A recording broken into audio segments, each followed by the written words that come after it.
The battle that's shaping up between the Catholic Church and Catholic politicians who are pro-choice. And we'll talk with Maurice Sendak, the children's book illustrator who these days is moving into children's theater. This is Today, Monday, June the 18th, 1990. From NBC News, this is Today with Bryant Gumbel, Deborah Norville, and Joe Garagiola. And good morning. Welcome to Today on a Monday morning. Joe's not with us today. We'll be back tomorrow. How was Father's Day? Were you nice to Daddy? I hope Daddy had a good time. Everybody was with him except me, so happy Father's Day, Dad. Oh, you got the present down there? Then? Present was there in plenty of time. First time that's happened in years. That's good to hear. Tough to get sleep on a Father's Day morning. Everybody's calling you to wish you well. What time they get you? Well, they keep coming up. They fix the cereal downstairs and bring it up. It's already soppy, but the thought was there. It was very nice. We have a busy morning ahead. In addition to some of the things we just mentioned, we'll get to our Sportsman of the Week, and also be talking with Ann Miller, Kira Cedric, and Elizabeth McGovern, too. But let's get to the news right now. And Faith Daniels has that. Good morning, Faith. Good morning, Bryant and Deborah. Good morning, everyone. More rains could add insult to injury today in the Ohio Valley. They're already digging out for some of the worst flooding anyone can remember. The death toll stands at 20, with another 16 missing. The search for them continues. NBC's Dan Molina reports. As night fell, the 20th victim was recovered. It now appears that this was the fate of many, swept down the flooded valleys into the Ohio River.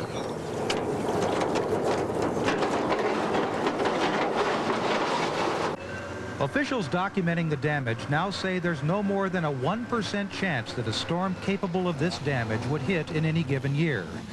That means they are not critical of the drainage and other flood protection in the valleys.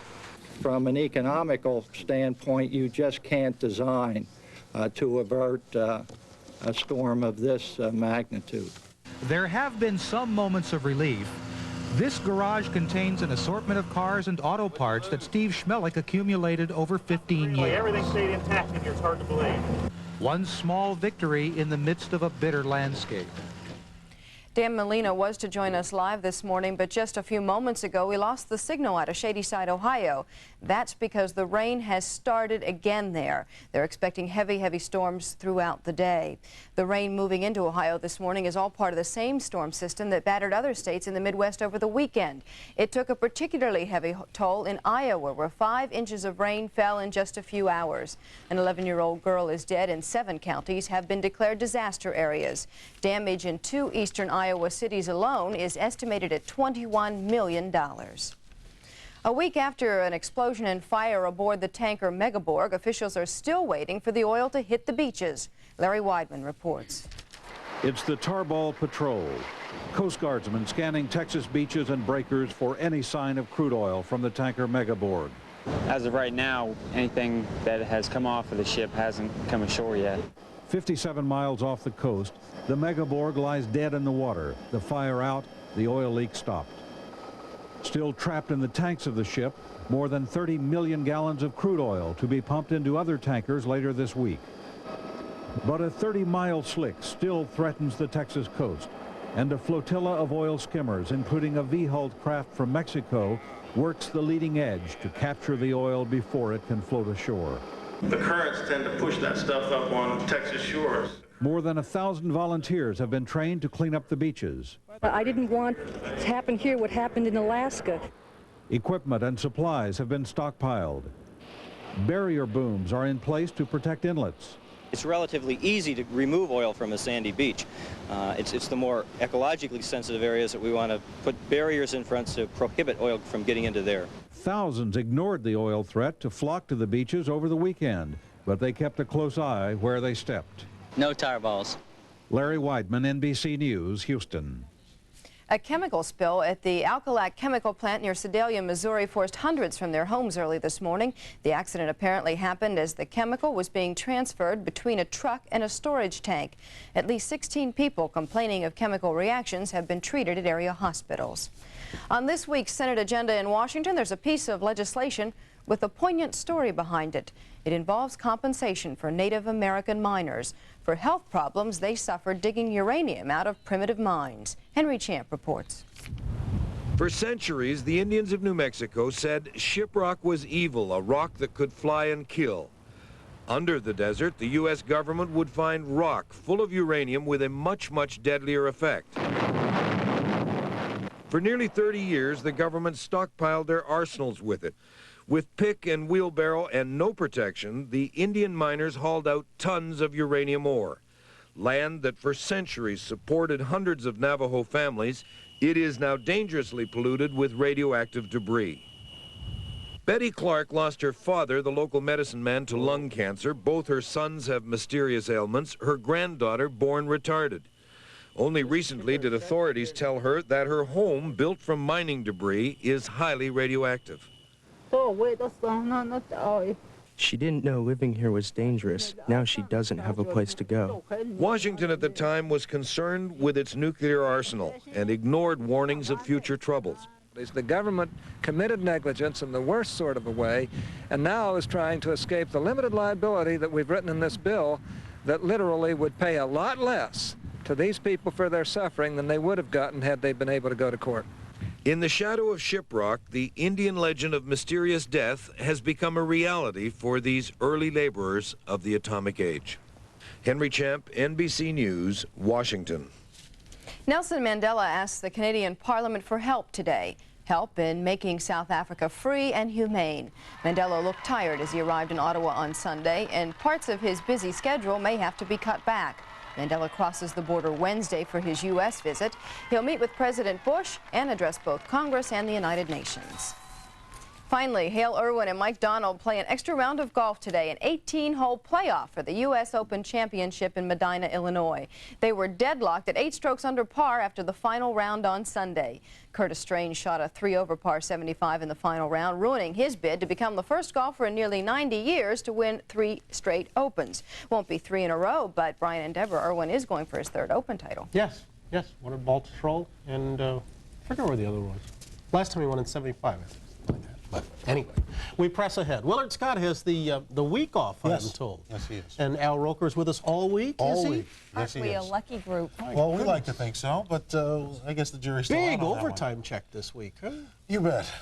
Dawn to dusk. Well, like I said, it's that Courtney College and Bridal Fund, you know, working overtime. Unfortunately, also working overtime, severe weather. We got some rough stuff out there. Let's take a look. A storm watch until 12 noon for much of western New York and eastern Pennsylvania, almost into Ohio. Severe thunderstorms, lots of heavy rain, even some hail. Let's take a close look at the radar. You can see very heavy thunderstorms moving to the east at about 30, 35 miles per hour. That's going to be affecting the East Coast later this afternoon. In fact, here's the cold front you can see right now pushing this way, pushing east, triggering with it severe thunderstorms. 90 in Washington today, 86 New York City, 83 in Boston, hot and humid in the southeast. Thunderstorms may pop up in Miami, a high of 91 degrees. 100-plus readings in the southwest, 100 in Dallas, Fort Worth, 108 Phoenix, Arizona, 77 showers up in Billings, Montana. Eugene, Oregon's going to be gorgeous, though, today. 76, plenty of sunshine. Showers both in Hawaii, 86, 60 in Fairbanks, Alaska, and they're going to be looking at showers as well. That's what's going on around the country. Here's what's happening in your neck of the woods. 72 degrees at Channel 5. Sunny, breezy, and warm today, but less humid. High 85. Northwest winds 10 to 20. Tomorrow, partly sunny, warm. Chance of afternoon thunderstorms. Almost 7:09. Now here's Deborah. Thank you, Al. On Close-Up this morning, hungry children. America's the wealthiest nation in the world, but at this moment, 2 to 5 million American children are hungry, and another 9 million youngsters are at risk of being underfed. This is the thrust of a report that'll be out later today by the Food Research and Action Center. The report is based in part on a study that found hunger to be the #1 problem of low-income families in Pontiac, Michigan. Shirley Powell is Executive Director of the Hunger Action Coalition of Southwestern Michigan, and she joins us from the cafeteria of Higgins Elementary School in Detroit. Good morning. How are you today? Just fine. How are you? Just fine, thank you. Ms. Powell, the young people who will be having breakfast there at that school a little bit later this morning obviously are those who are on the receiving end of some of the assistance that is available, but how many people aren't getting food in your service area? Well, there are very many children who are hungry in our service area. We know in the state of Michigan, for example, about 260,000 children get free or reduced price lunches every day during the school year. but breakfast is a different story. The children who will be eating breakfast here at Higgins School later this morning are some of the fortunate few. Only about 38,000 children receive breakfast, and that whole 286,000 could use them. Hunger is only one of the problems. What other problems do you find in some of these kids that are underfed or simply going hungry? Well, hunger is a symptom of a much deeper problem of poverty, of course. We find that the economy in Michigan has led us to a place where more and more children are hungry, more and more children are living in poverty. Hunger, of course, is related very much to health status. We know that children who are hungry don't do as well in school, and our study that we've just completed in Pontiac shows that children who are hungry have 3 times as many health problems like concentrating in school, fatigue, headaches, and so forth, than children who aren't hungry. So children who are hungry are also at an educational loss. Is the Pontiac area worse off than the rest of the country?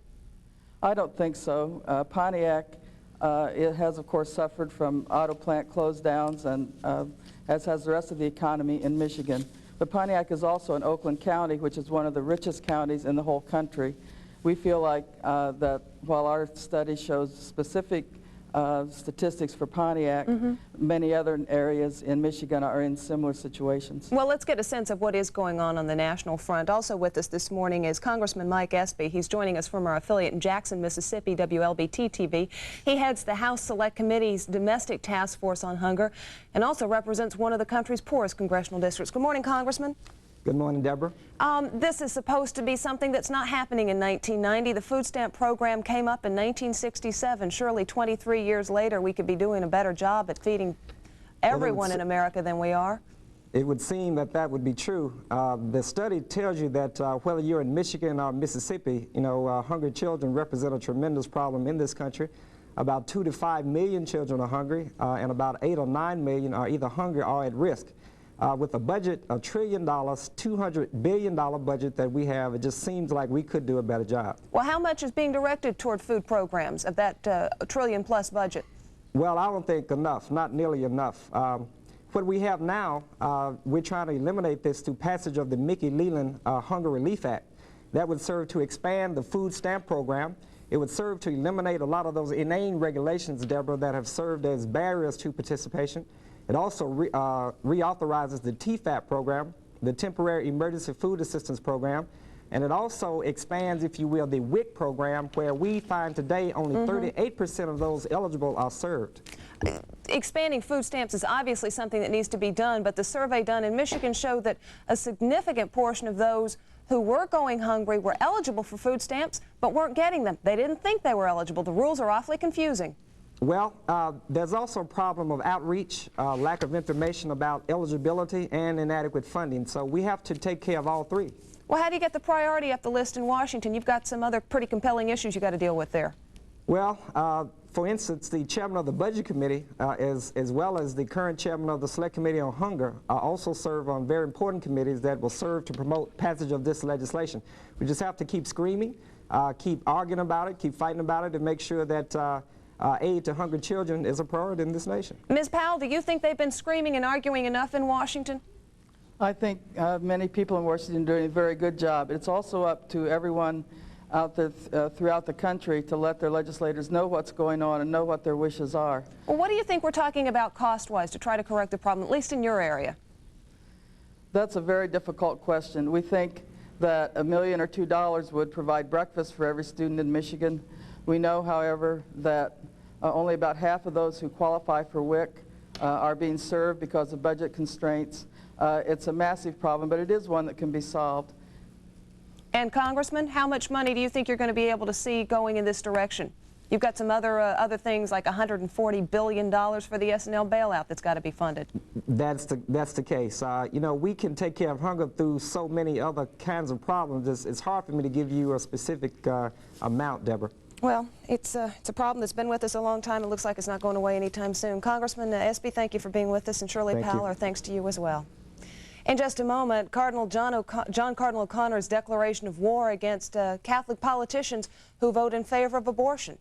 14 minutes after the hour, this is Today on NBC. Yeah, you're While some savings institutions were investing in pork bellies, Savings of America invested in Tom and Sharon Morrissey. While others invested in junk bonds, we invested in the Carruthers. When banks put their money in foreign countries, we put our faith in Pam Gilbert. As America's largest, Savings of America makes home loans for one simple reason. We know a good investment when we see one. June is Dairy Month, so look to Jewel for savings. For breakfast on the run, try tasty Yoplait yogurt. Get 5 6-ounce cups for just $2. Enjoy Tropicana Pure Premium Orange Juice, only $2.89 a half gallon. And save on I Can't Believe It's Not Butter. A 16-ounce package is just $1.19. For Dairy Month values,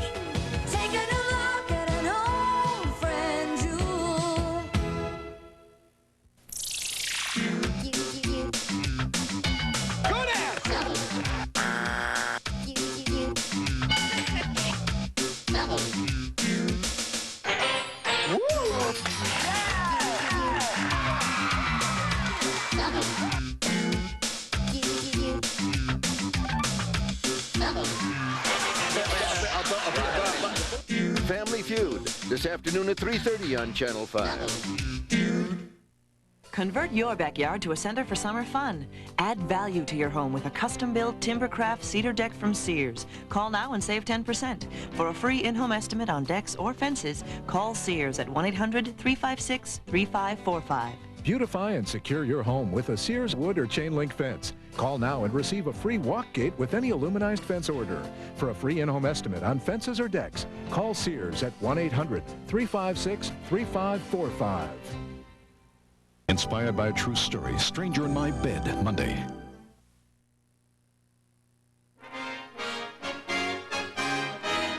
The stakes have been raised for Catholic politicians. They are now being challenged by church leaders who say that if they're pro-choice on abortion, they may not be able to stay in the church.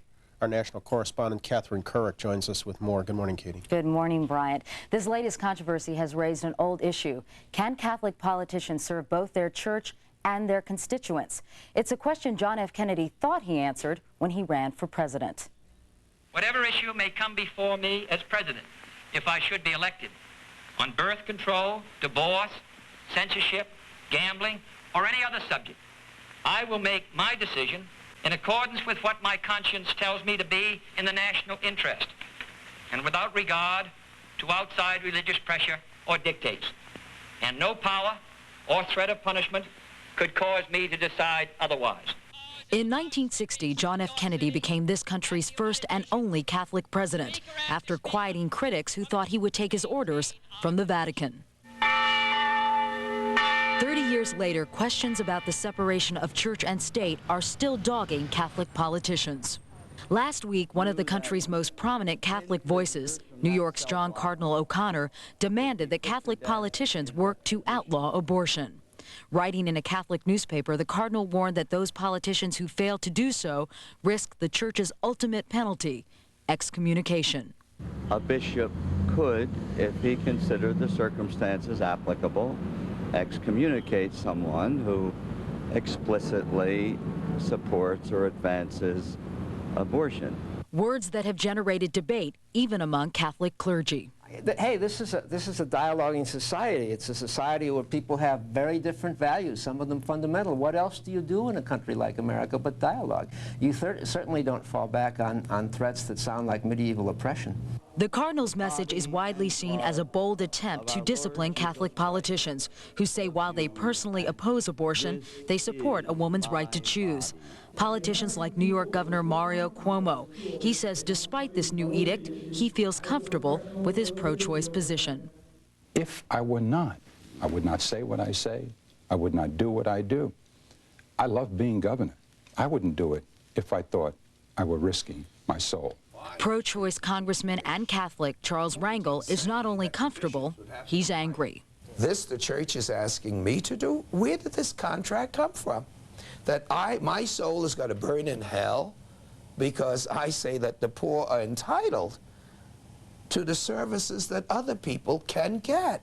Those views recently got Rangel disinvited as a graduation speaker at St. Patrick's Cathedral. But it wasn't the first time Catholic politicians have been slapped on the wrist for failing to legislate according to church doctrine. In California last year, a state Senate hopeful, Lucy Calea, was barred from taking communion because of her pro-choice stance. And in New Jersey last month, pro-choice Governor James Florio felt compelled to resign from the Knights of Columbus, a Catholic social organization that favors anti-abortion legislation. Geraldine Ferraro, no stranger to this controversy, brought it to national attention as the Democrats' vice presidential candidate in 1984. She was pressured by O'Connor for her pro-choice views then. Today, she says he's put lawmakers in an untenable situation. I think Catholic politicians are turning around saying to themselves, you're forcing me into a loyalty that I cannot adhere to if I take an oath to uphold the Constitution of the United States, which believes in the separation of church and state. On Sunday, O'Connor attempted to cool the controversy, saying he had no plans to excommunicate anyone. But with 68% of all Catholics favoring a woman's right to choose, some say the Cardinal's warning is an act of desperation. This is their final effort to gain control on an issue that they have obviously lost in the public opinion polls among the Catholic people, with Catholic politicians. Among Catholics themselves, conflict. You have no right to impose your beliefs on anyone else. I think they have to choose between their politics and their religion. I wonder if President Kennedy was alive, what position he would take on this. That last gentleman told us that if President Kennedy were alive today and did not fight against abortion, he would want him excommunicated. He said there can be no exceptions. Incidentally, Bryant, the American bishops will be meeting in Santa Clara, California tomorrow, and this is certain to be high on the agenda. Okay, we'll keep an eye out. Thank you. Take care. 22 past the hour. We're back in just a moment after a break. This is Today on NBC. I like orange juice, but to me it's a bit sweet for the first taste in the morning. So now comes Welch's with this new frozen cranberry orange juice cocktail. The cranberry keeps the orange from tasting too sweet, and the orange keeps the cranberry from tasting too tangy. That's brilliant. But then Welch's has been blending fruit juices for generations. Welch's new cranberry orange. Practice makes perfect. What's the smart money doing for the next 36 months? For as little as $374 a month, leasing a Cadillac sedan DeVille. $374 a month on America's most powerful, most spacious front drive luxury sedan. Making leasing smarter than ever, Cadillac style. And a $2,000 cash bonus direct from Cadillac on other selected models. See your Chicagoland Cadillac dealer. From Touchstone Pictures, planning a wedding can become a family's nightmare when Dad arranges the seating. Do they play an instrument? They can sit with the band. When the mother-in-law orders the cake. It's so subtle you can't even taste it. Who the hell wants a cake you can't taste? When the bride sees her dress. Hate it. There's nothing like a wedding. I'm gonna throw up all over the bridesmaids. To bring a family together. Like a noose around her neck. Alan Alda, Molly Ringwald, Betsy's Wedding. Rated R. Starts Friday at a theater near you. You're up. I'm sleeping. You were walking. I was walking in my sleep. Have your coffee. Hey, yours is darker than mine. Mine's decaffeinated Folgers crystals. Yours is the decaffeinated you always drink. Did you use the same amount? Yeah, watch. Mine's mountain grown Folgers. Nice aroma. A sip? Yeah. I thought I was the reason you're always so bright-eyed in the morning. Oh, you are. Decaffeinated Folgers crystals. So dark and rich, shouldn't you switch? Dancing under the Picasso at the Daily Civic Center today through Friday. Next half hour, a very special Sportsman of the Week, honored for his off-the-field accomplishment this weekend. After a station break. This week, are women being told they're cancer-free when they're not? NBC News uncovers problems with mammograms and a special series on breast cancer on NBC Nightly News.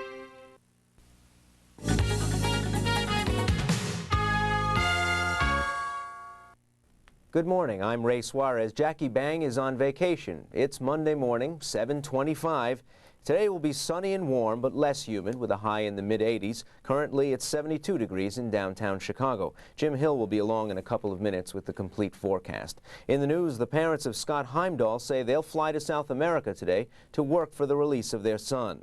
The former downstate Peoria resident was kidnapped April 28th while working for a mining company in Ecuador. His parents paid a $60,000 ransom last week, but instead of freeing Scott, his captors now demand $612,000. One of the two 11-year-old boys who drowned after sneaking into a closed Park District pool last week has died. Doctors say Richard Rucker never regained consciousness after the incident Thursday. The other youngster, Cornelius McNeil, is still in critical condition at Weiler Children's Hospital. For a look at driving conditions on Chicago's expressways, here's John Milligan of Shadow Traffic. John? Well, Ray, with an accident now on the outbound Kennedy reportedly mixed in near Damon, it's 50 minutes to get out to O'Hare. Also, your southbound Tri-State jammed up from Lake Forest to Oasis most of the way to the Deerfield Toll Plaza, and reportedly southbound around 53 around Dundee, some very jammed up traffic. That's a look at Shadow Traffic. I'm John Milligan. Ray? John, I'll have more news and sports, and Jim Hill will have the weather forecast when we return. The Channel 5 News is being sponsored in part by Interplaque Instruments. Technology has finally conquered space, the space between your teeth. With Interplaque, its bristles rotate 4,200 times a minute, gently reaching into the spaces between teeth and along the gums to clean your mouth nearly plaque-free every time you brush. Interplaque, the high-tech answer to a down-to-earth need. Could your car use some improvements? Like a Z-Bart sunroof, Z-Bart fabric protection, window tinting, Z-Bart paint protection, no waxing ever, auto alarms. Z-Bart has dozens of improvements. Z-Bart improves trucks and vans, too, with running boards, bed liners, van racks, and more. And I thought all Z-Bart did was rust protection. Z-Bart, we're the car improvement specialists. Sunroofs, auto alarms, running boards, now on sale at Z-Bart. If you think Michael's is just an arts and crafts store, well, you're not getting the whole picture. Michael's has hundreds of ready-made frames in a variety of styles and sizes for you to choose from. Or Michael's courteous, knowledgeable staff can custom frame your picture, print, or painting with your choice of frame and matting styles. So whether you're framing a Picasso or your 4-year-old's drawing, the people at Michael's will make it picture perfect. Well, at least the frame's perfect. The nation's mayors continue their annual conference today. They'll be hearing from Chicago Congressman Dan Rostenkowski this morning. The Ways and Means Committee he chairs has the jurisdiction over tax policy changes the mayors are advocating. The mayors want Congress to provide more money to solve economic and social problems in the nation's cities. 17-year-old Rebecca Bennett remains hospitalized in critical condition this morning from a drag racing accident that left 2 men dead. Police say 2 motorcycles racing along Pulaski at more than 100 miles an hour hit a semi-trailer truck turning onto 41st Street. One motorcycle broke the trailer's rear axle on impact. The other hit a light pole. Bennett was riding as a passenger on that cycle. In sports, Hale Irwin and Mike Donald will battle it out for the U.S. Open Golf Championship with an 18-hole playoff at the Medina Country Club. In baseball, the Cubs beat Philadelphia 5-3, but the White Sox lost to Oakland 5-2. Jim Hill joins us now with today's weather outlook. Jim? Ray, today and the week's worth, yesterday's hot, humid air is pushed just east and south of Chicago, clearing our skies and allowing our barometer to rise. It'll be sunny, breezy, and warm, but less humid today. Highs around 85, northwest winds 10 to 20 miles an hour. The reduction in humidity will be the big feature today, along with the sunshine. Sundown at 8:29 this evening. Tonight, fair and cooler, low 60. Tomorrow, Tuesday, partly sunny, warm, high 82, 30% chance of thunderstorms by afternoon tomorrow, and chances increase to a likelihood tomorrow night and Wednesday. Right now, it's 71 at O'Hare, 73 Midway, 72 Lakefront. Ray? Thanks, Jim. That's the latest from the Channel 5 newsroom. I'll be back at 8:25 with another local update, and Warner Saunders and Joan Esposito will be here with the news at noon, so join us then. And be sure to join me again for the Channel 5 News at sunrise. I'm Ray Suarez with Jim Hill. Make it a good Monday. This summer, because kids have fantasies too. Magic touch.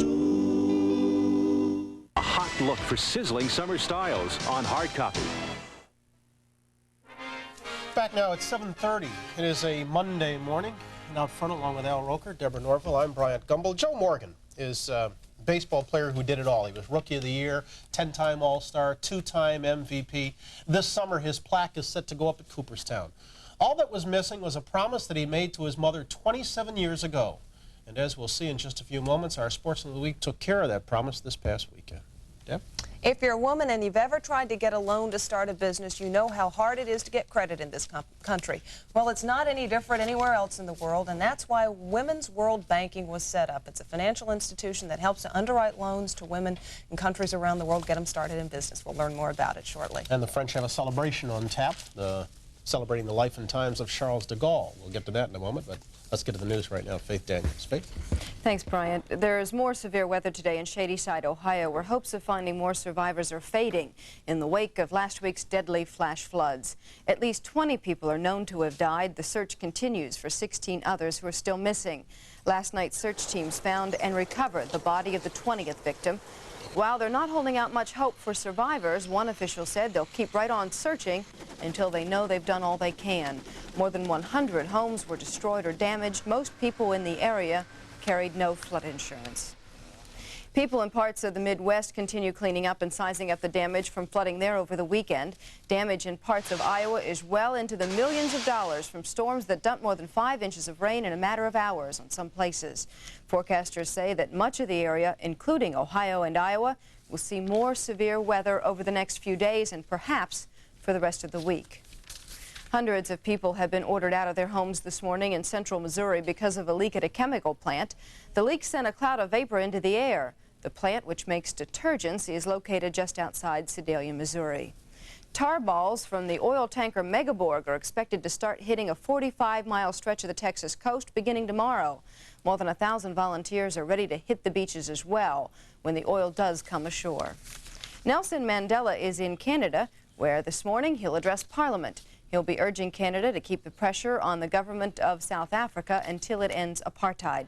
Mandela arrived in Canada on Sunday, beginning a 2-week visit to North America. He called on Canada to keep up the offensive against South Africa by keeping sanctions in place. Mandela travels to this country on Wednesday. During his U.S. visit, he'll speak at the United Nations, meet with President Bush, and address a joint meeting of Congress. Romania's new parliament is meeting this morning amid new protests. Anti-government demonstrators gathered again last night, this time peacefully, and again this morning as well. They were calling on President Iliescu to resign, complaining that his government is still largely dominated by communists. Parliament is looking for ways to stop the protests.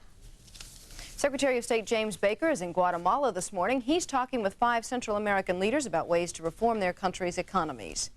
In Oklahoma on Sunday, a crowd of 75,000 people watched in horror when a stunt plane failed to come out of an intentional stall, crashed and burst into flames. The stunt pilot, who was a former national champion aerobatic pilot and the director of the air show, was killed instantly in the crash. At Cape Canaveral, NASA is getting ready for another shuttle launch. The shuttle Atlantis was rolled out to the launch pad this morning. It's due for liftoff sometime around July 13th on a secret military mission. The rollout comes less than a week after the shuttle Columbia was rolled back to the hangar for repairs.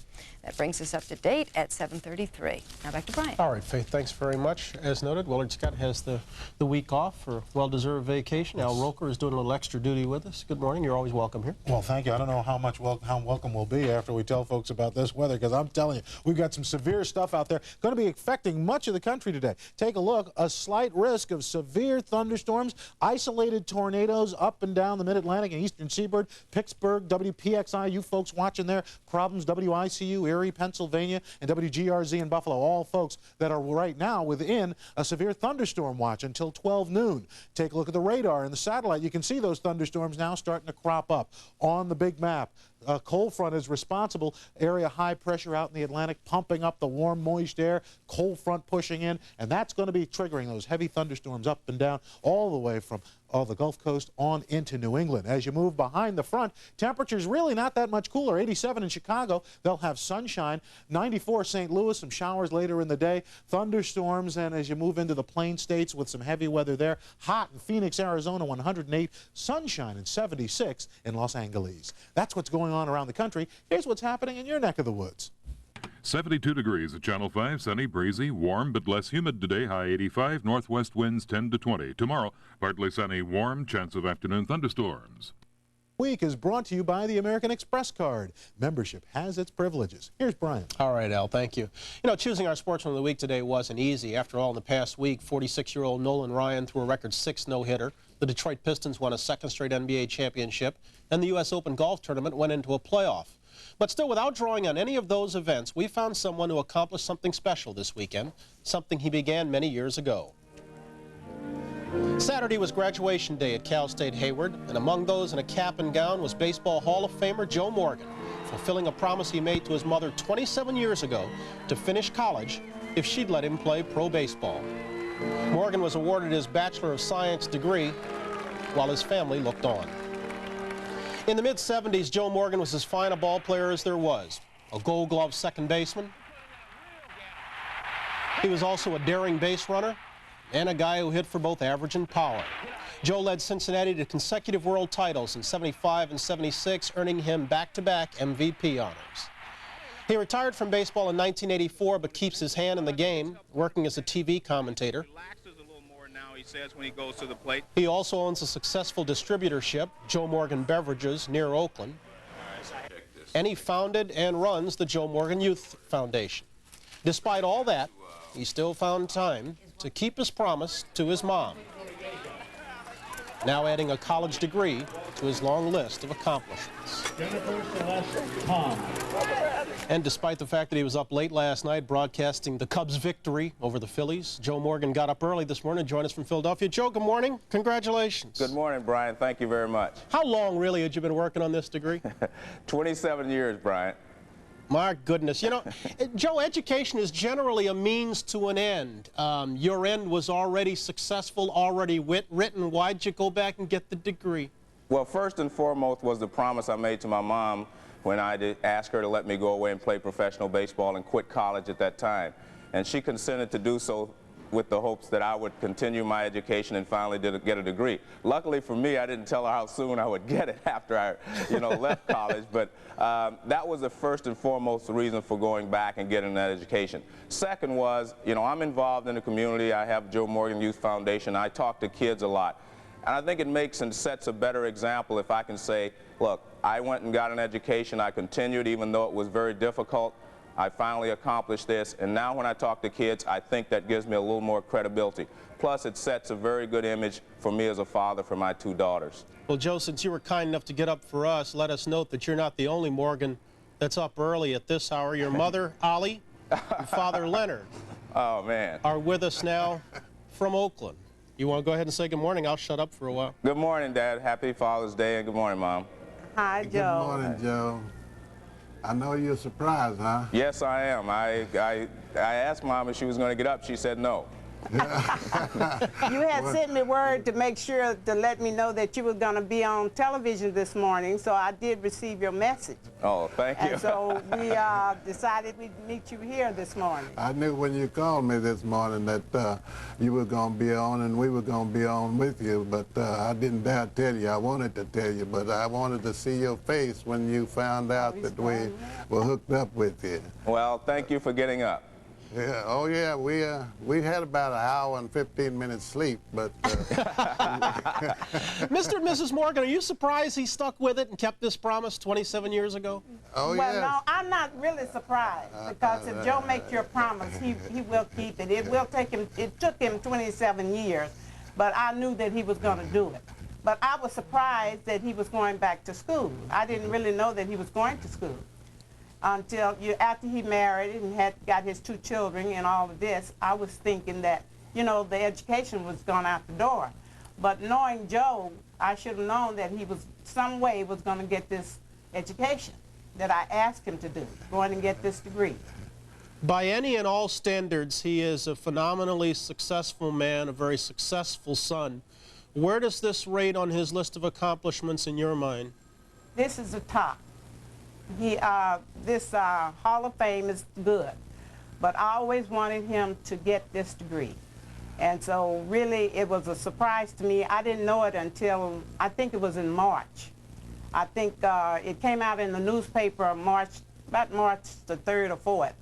And that's when I found out that he was going to school. So he had told me, he said, Mom, this is not the way I wanted it to be. I wanted to tell you myself. But it couldn't have been, you know, it was just good to know that he did keep his promise, even though it was 27 years. And thank you, Joe. Thank you.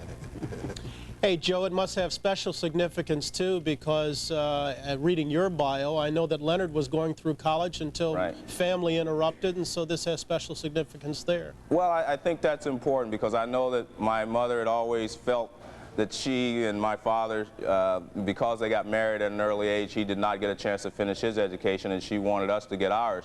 And education has always been important to the Morgan family, and being the oldest and the first son, you know, I guess it was always up to me to go forward and try to make them proud of me. And I guess I accomplished certain things, you know, by being a baseball player, obviously. My father was very proud of that, but, you know, the education was something that my mother wanted, and now I think they're both very happy with me. I think they'd agree with that. Real happy. Yeah. Leonard and Ollie, I'll allow you time to say goodbye if you'd like to Joe. Well, goodbye. I'll see you guys about noon today when I get to college. All right, we're going to go back to bed as soon as we get free here and try to get some more sleep. And we are very proud of you, Joe. Thank you very much. All right. Bye. Bye-bye. Mr. and Mrs. Morgan, thank you. And Joe, congratulations again. Take care of yourself, my friend. Thank you very much, Brian. It's been special for me today. Thank you very much. 7:42. We're back in a moment, right after this.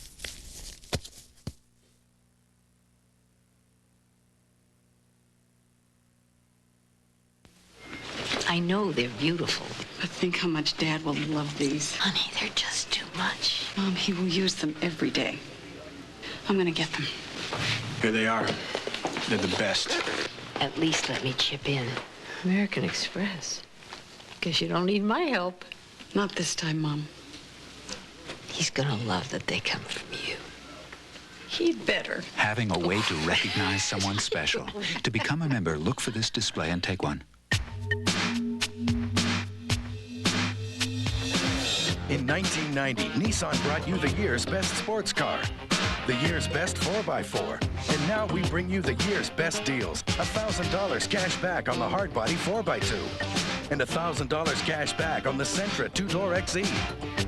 It's Nissan's Best of the 90s sales event, and it's happening now at your Nissan dealer. So hurry, before the year's best opportunity passes you by. Most women need extra calcium. Tums EX means extra calcium. Tums EX is calcium carbonate, the extra calcium doctors recommend. Tums EX antacid. It's part of taking extra good care of yourself. Coming on video cassette. They say there's nothing new under the sun, but under the ground.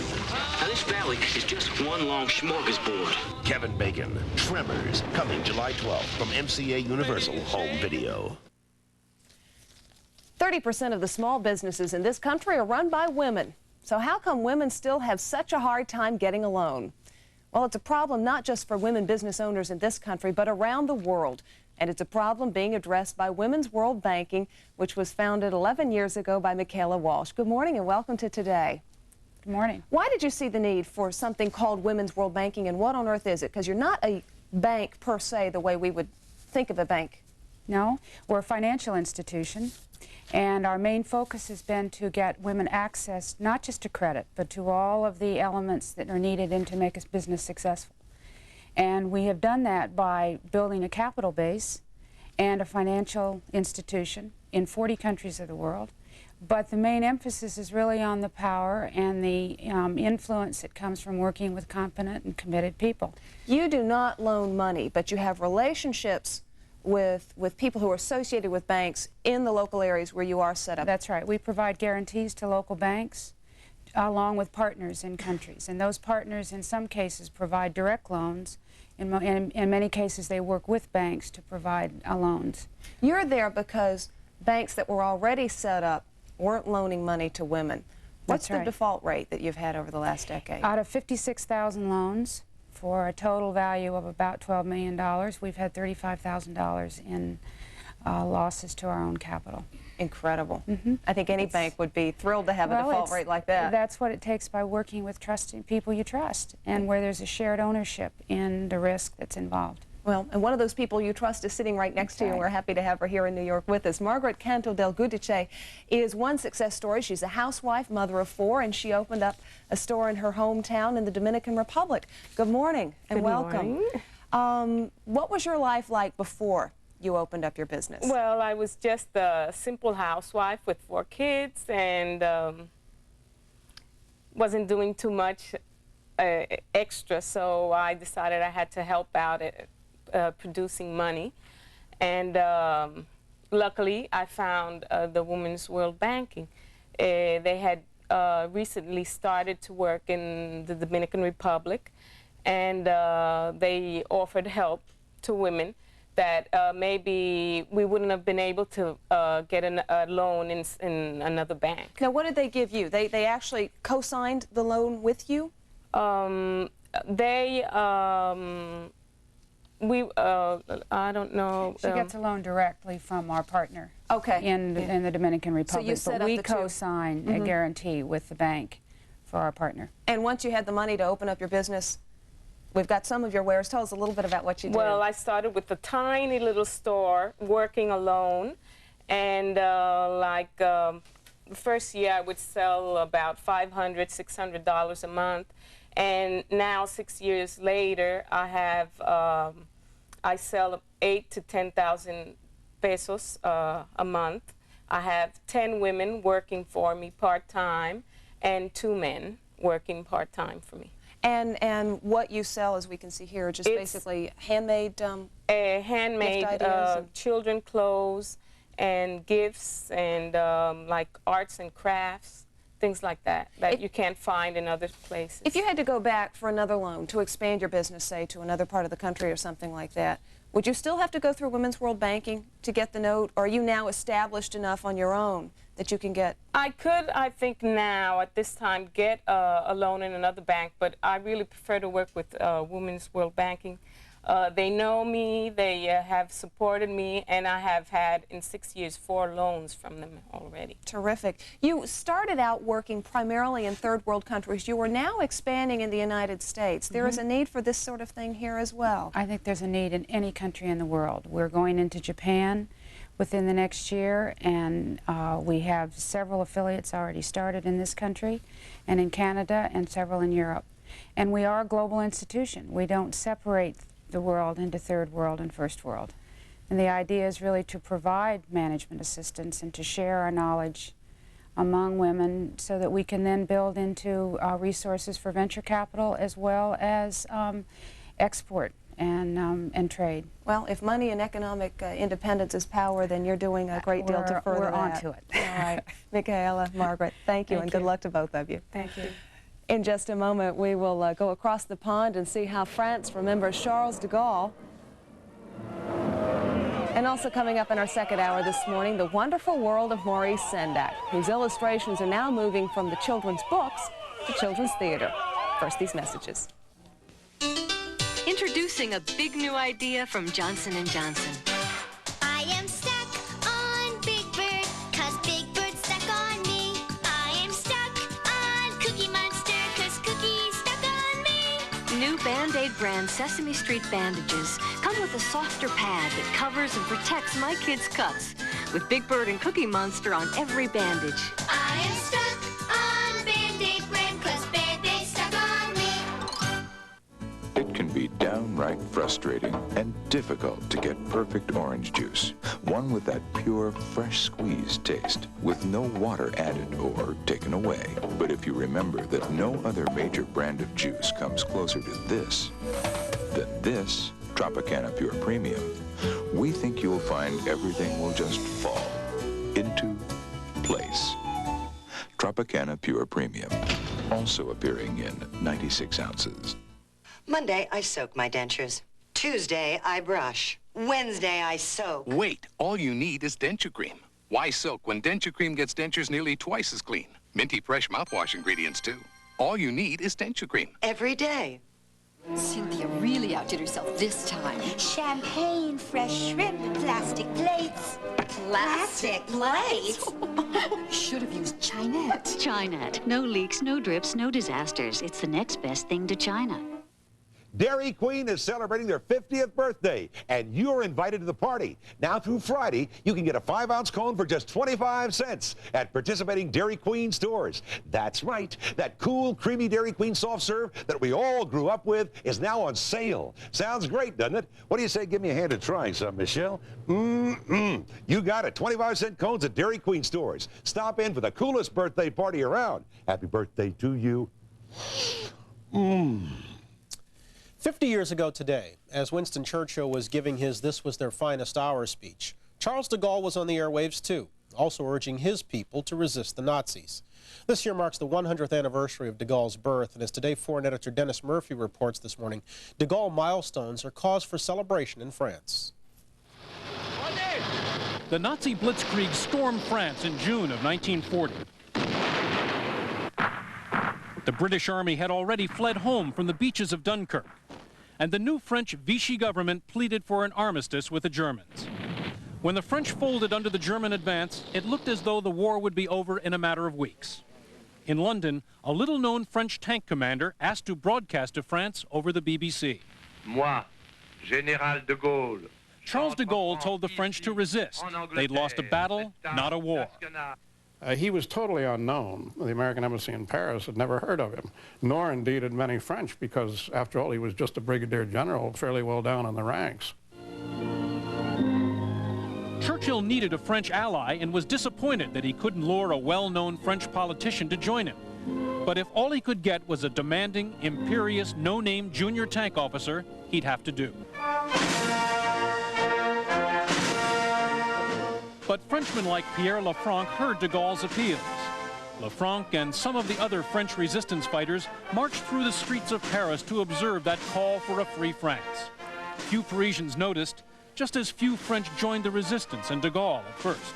The government of Vichy was said, well, we have been defeated, it was normal, it was our fault, and so on, you see. And de Gaulle said, no, French continue and will be one of the people who will win the war.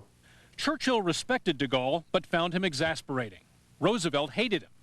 Nonetheless, an imposing world figure had arrived. Really disturbing aspect. Journalist Don Cook reported on de Gaulle. But he had a great sense of presence and a great sense of drama, and you could not be around him even at a distance without realizing that you were in the presence of a very considerable and formidable human being and leader. Tonight in Paris, the River Seine will be awash in a sound and light spectacle honoring de Gaulle. They will remember the Nazis and project giant images of the man who rallied them. One barge in the parade is a poignant reminder of the French families fleeing from the Germans as their planes strafe them from overhead. A French woman decorates the barge. General de Gaulle? Big man. But maybe I am too young for speak about him. Talk to the old men, former prisoners of the Nazis. He was a great man, and for all the French, he was for us. He gave us liberty. De Gaulle's picture is everywhere in Paris, 6,000 posters. But this is a mixed anniversary for the French. There is still a deep sense of shame for collaborating with the Nazis, for turning over French Jews.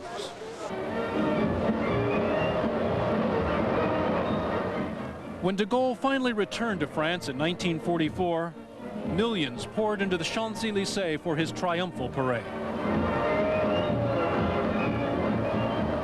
In the United States, a great many people remember de Gaulle as arrogant and more than a touch anti-American. But what the French are celebrating here this week is the man who delivered them from the Nazis and then in the 50s gave them a stable constitutional government and restored their sense of pride. He's being remembered now as the greatest Frenchman of the last 100 years. You Americans will smile. It is true the French are proud to the point of being unbearable at times. I can realize that very well. But that's what we are. And de Gaulle was more French than any Frenchman in that respect. And this is one of the reasons why he will be, he's already listed in our books and in the memories, even of the very young ones, as among the list of these impossible remarkable, admirable leaders. For today, Dennis Murphy, NBC News, Paris. 55 minutes past the hour now on a Monday morning. We're back in a moment right after this.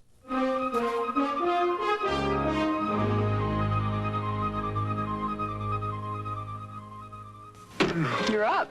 I'm sleeping. You were walking. I was walking in my sleep. Have your coffee. Hey, yours is darker than mine. Mine's decaffeinated Folgers crystals. Yours is the decaffeinated you always drink. Did you use the same amount? Yeah, watch. Mine's mountain grown Folgers. Nice aroma. A sip? Yeah. I thought I was the reason you're always so bright-eyed in the morning. Oh, you are. Decaffeinated Folgers crystals, so dark and rich. Shouldn't you switch? Step up. It's not always easy what we gotta do. Ivory salutes the spirit that makes Special Olympics so special. We do it together, and when we're through, you're gonna do it next time. I want my clean as real as ivory. It's gotta be 99.44. No deodorants, no heavy perfumes, just a pure, mild clean. It's gotta be pure, that's for sure. I want my clean as real as ivory. You did it. I saw that. This is a new Passat, Volkswagen's first ever mid-size family sedan. It has air conditioning, tilt steering, and more passenger room than any Volvo. Four-wheel disc brakes, and a more powerful engine than a Honda Accord. All standard and all for only $14,770. And this is absolutely nothing, which is all you need to enjoy the driving experience we call Farfignugan in any new Volkswagen. What you got there, Johnny? Nothing, honey. I think you're lying, Sugar, but I like the way you do it. Kellogg's Nut and Honey Crunch. I love this. It's nothing, honey. I love it anyway. Kellogg's Nut and Honey Crunch. What do you call it? Nut, honey. Yeah, maybe it doesn't need a name. You love the honey, you love the nuts. Nut and honey taste in flakes or oat grain O's. Roxanne, what's keeping you? Nut and honey. Kellogg's Nut and Honey. I told you not to call me that at work. Crunch. Closest I come. We do have to comment on these socks, Brian. Well, no, I mean, Al, you always talk about Al's. I think it's only fair that he should get equal time. I said that Al always wears Argyles. This is the closest I ever come to wearing an Argyle, I would say. Nice. Can I point something out to America? What's that? Each dot matches something on the tie. I'm sorry. I mean, it's bizarre. I mean, and a purpley blue. It's even the same purpley blue. Can we get a split screen of that? Okay, so I'm a-compulsive. Wow. Pretty We scary. now know you had your light on when you got dressed this morning. Yow. Here, you want to hide your face? Man, I'm just happy if I get the right colors. You guys are horrible. Have you ever done that? Have you ever come in like one navy sock, one black sock? I do that all the time. How about one navy shoe, one black shoe? I did do that. I did that once. It was like 10. Come on. I swear, it was 10:30 in the morning before anyone had the courage to point it out to me or that I noticed. I'm standing in the hall and someone says, something wrong with your shirt. You've never done that? No, are you kidding? Do you lay your clothes out the night before, though? Of course. He puts his pants on 2 legs at a time. You know, actually, I've always wanted to do that one time. Haven't you ever thought of wanting to do that? Just jump up and land in them like this. You know you're going to Do go it with face an old first. pair, just in case it doesn't work. You really do. You know you're going to catch and go like And then this. it's like you're in a potato sack race. Back in a moment. Station break. It's a shop of horrors. Everyone who's run the store has disappeared. I think there's foul play involved. You can help stop these bizarre deaths. Watch Unsolved Mysteries Wednesday. Don't miss Monet in the 90s, the series paintings at the Art Institute now through August 12th. Advance tickets through Ticketmaster outlets or call 559-0200. This is me, Terry Turner, before Nutrisystem. And this is me now. I lost 92 pounds and I feel fabulous. I really like the person I look at now. I don't avoid mirrors, I find them. Just to check, just to make sure I haven't disappeared somewhere. Nutrisystem definitely works for me. It worked for me. It can work for anybody. Now lose all the weight you can at Nutrisystem for only $79. Don't wait. Call now. What's the smart money doing for the next 36 months? For as little as $374 a month, leasing a Cadillac Sedan DeVille. $374 a month on America's most powerful, most spacious front-drive luxury sedan. Making leasing smarter than ever, Cadillac style. And a $2,000 cash bonus direct from Cadillac on other selected models. See your Chicagoland Cadillac dealer. Joan Esposito and Warner Saunders today on Channel 5 News at 4. We're back now, 8 o'clock on a Monday morning, 18th morning of June of '90. And straight ahead in this hour, we're going to take a look at a novel approach to unemployment. In the state of Washington, you can get your total unemployment benefits up front in one lump sum, along with some guidance on how to start your own business. Surprise, surprise, it seems to be working. We'll talk about it. And we'll talk with Maurice Sendak, the writer-illustrator whose books have been delighting and terrifying children for some 30 years now. Seems he now wants to do the same thing in children's theater. Theater. We're getting that word right. Deborah and I have been struggling. We want to been in the South too much, you say it wrong. Yeah, we want to say theater. Theater. That's right. Along with ambulance and umbrella. But insurance, too. Insurance, along with Deborah, Norville, Al Roker. I'm Brian Gumbel. Faith Daniels speaks the King English. She'll be catching us up on the news in just a moment. Deb? Well, and Ann Miller may speak English from a lot farther back. We'll be talking with her about her psychic experiences. She has had 4 different psychics who have told her that she was, in a former life, an Egyptian queen. Later in the hour, Elizabeth McGovern and a couple of her co-stars in a new off-Broadway production will be here. It's called Maids of Honor. It is a play written by a woman for women, and we'll meet the slightly bizarre rock group called They Might Be Giants. 8:01, on to the news. Faith Daniels. Hello again, Brian. More rain is falling in the Ohio Valley today, and that could hamper the search for more victims of last week's flash floods. So far, 20 bodies have been recovered, leaving 16 people still unaccounted for. Hundreds of National Guardsmen and Red Cross volunteers are conducting the searches, and officials say they will continue until they are sure everyone is accounted for. Disaster centers will open in Columbus today and in Shadyside tomorrow, the most devastated community.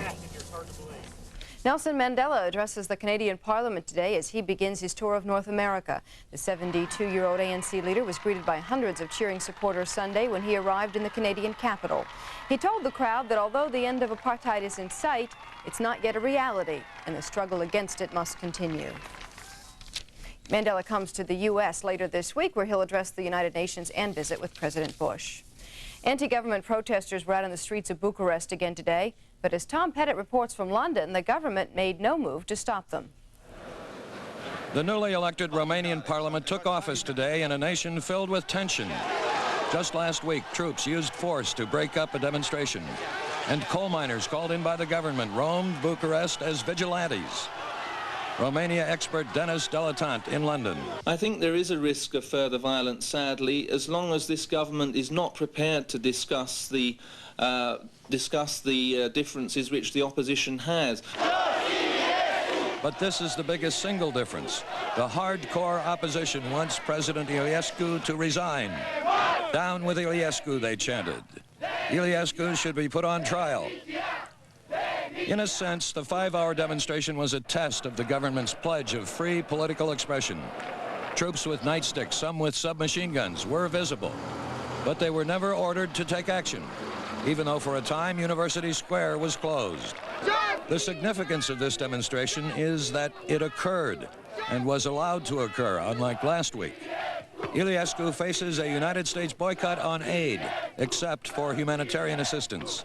He has to prove he is not another Ceausescu. Tom Pettit, NBC News, London. In Bulgaria, the former Communist Party has won a clear majority in parliament. Bulgarians voted in a runoff on Sunday, completing their first free balloting in over half a century. The new right-wing government of Israel Sunday named 2 former generals to their highest posts since 1982, the year they were officially reprimanded for their actions during the Israeli invasion of Lebanon. Martin Fletcher has more. Ariel Sharon, Israel's most controversial general, always threatens to retire to his farm to raise sheep. Raphael Eitan, Israel's most controversial former chief of staff, always threatens to return to his to make olive oil.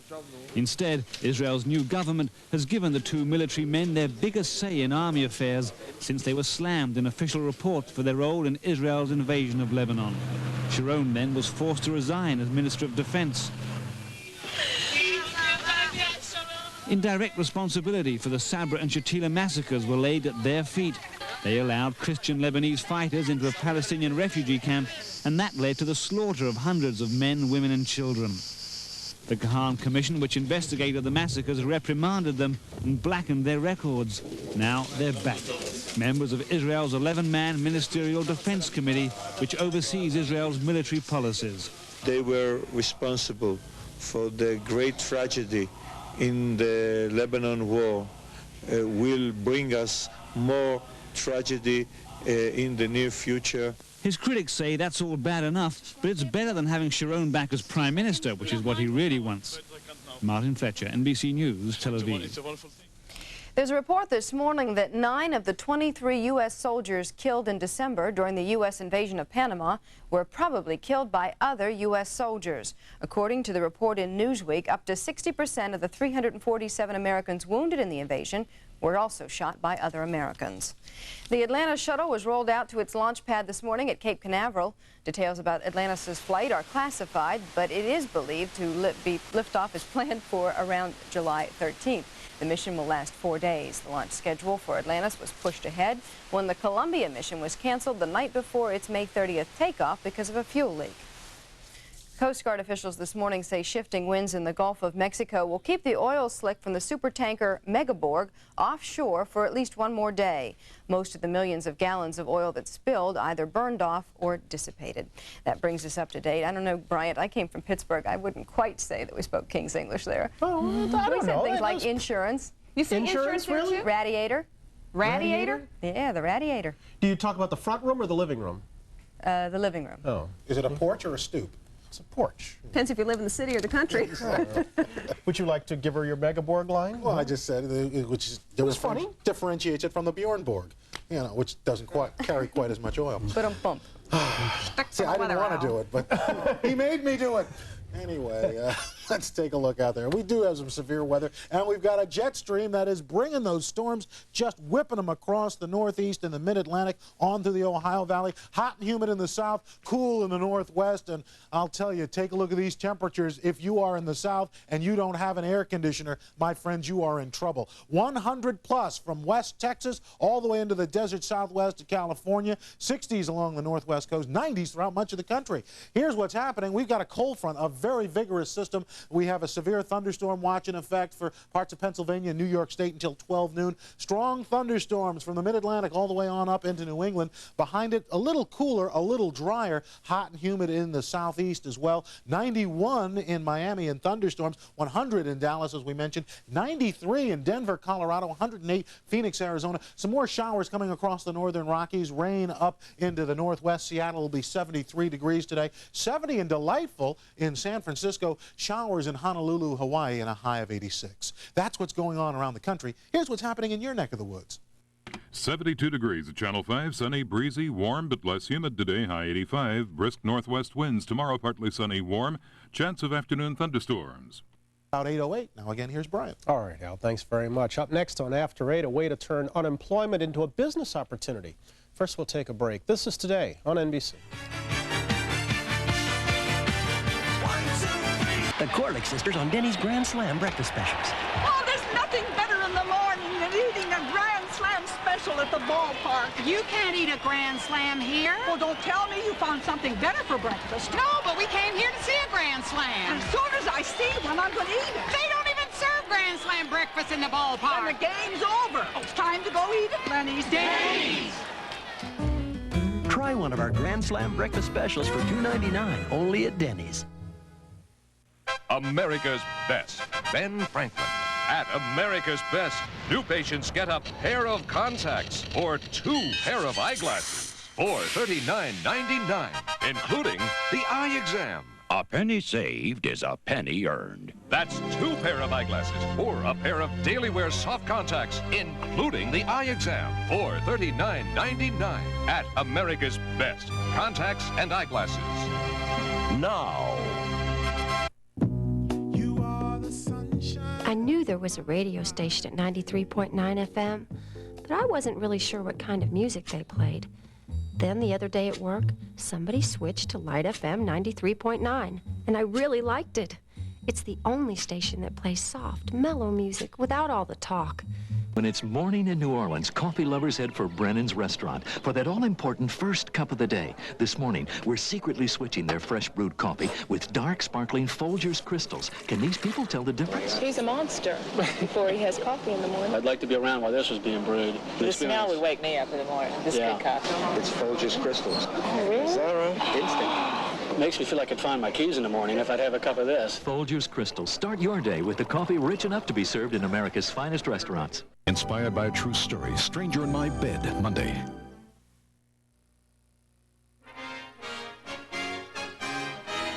This morning on After 8, your unemployment check. At one time or another, most Americans will rely on those unemployment checks to help make ends meet while in between jobs. Sounds like a good deal.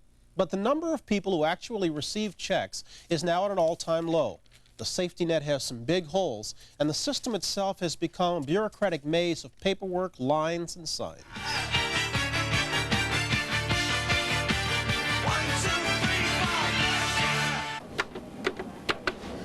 Each year, the pressures of the unemployment office are all too real for some 8 million Americans who find themselves jobless. It hasn't been helpful to me in terms of finding a job, and I think it should be. Getting a benefit check today isn't as easy as it used to be. Strapped for money, the government has tightened eligibility requirements. Those who do qualify collect an average of $150 a week for a maximum of 26 weeks. But the system hasn't kept pace with the changing workforce. Ill-equipped to cope with those changes, the system bogged down with rules and regulations. Well, I just knew there were going to be lines. You know, totally inefficiency. If you were ever in a store and you were treated the way you are in here, they'd be out of business. The state of Washington has been a leader in unemployment reform. Kathy Countryman is the research director of that state's Employment Security Office. On a blind canvas, what's wrong with the current system? Well, I think you mentioned some of the things there, the long lines, the increase in complexity over the years, lack of funding for the system that makes it hard to serve people, and the fact that it doesn't really fit today's workforce. Has it suffered from a lack of attention on the federal side? There is a lot of attention, but I think systems begin to take on a life of their own, and after 55 years, the system itself is very complex. If you were in charge of correcting it, what steps would you take? Oh, I'd like to see the system simplified, eligibility guidelines rather broadened. I think the Department of Labor has taken some moves in that direction and is certainly interested in seeing what needs to be done. One possible alternative to the traditional unemployment system of weekly checks is being tried out in Washington state. It's called SEED, and it is the first program of its kind in the nation. Instead of waiting in long unemployment lines every week, Martin Howell earlier this month started Nicotime, a coffee business with a $4,000 check from the federal government. But it wasn't the nick of time. I had about $50 left when I finally got the company open. Martin had just been recently laid off from his job in Seattle when he received a letter telling him about an experimental program sponsored by the federal government and the state of Washington. Oh, I was excited. I felt better than I imagined I would feel if I won the $3.5 million lottery jackpot. The program, called SEED, stands for Self-Employment and Enterprise Development, and it relies on entrepreneurial spirit. Instead of collecting checks for 26 weeks, people get all of their money at once, in one lump sum, enabling them to start a new business. This is perhaps right up there with the most significant of events or occurrences in my life. I see it as more significant to me than a wedding, or more significant to me than a college degree, because what this is it opened doors for me, or at least set them ajar. That's me. Every month since September, about 5,000 unemployed people like Martin Howell have received letters asking them to attend an orientation session for SEED. SEED is an experimental project to determine whether self-employment might be a viable alternative to your going out and looking for other work for other employers. My name is Alice Kling, and I am what is called a business development specialist. After being randomly selected by a computer, new SEED participants attend a series of workshops. But before receiving their lump sum check, they're required to conduct market research and prepare and present detailed business plans. The business workshops have led to many seed success stories. Terry and Neil Kirkbridge celebrated the grand opening of their tanning salon last week, just weeks after Neil was laid off from a Seattle area electronics importing company. People always say, oh, well, I always like to have my own business someday, but usually that never happens. Well, that's happening now. Without the seed money, I mean, I could not have put this together. It's absolutely impossible. Ms. Country, what other kind of businesses have been started through seed? Well, we have about half service businesses ranging from landscaping maintenance to computer systems. We have some manufacturing. We have someone that raises rabbits for Fryer Market. We have a doll maker. We have a wide range of businesses. What kind of ideas have you turned down from applicants? We actually don't turn down ideas.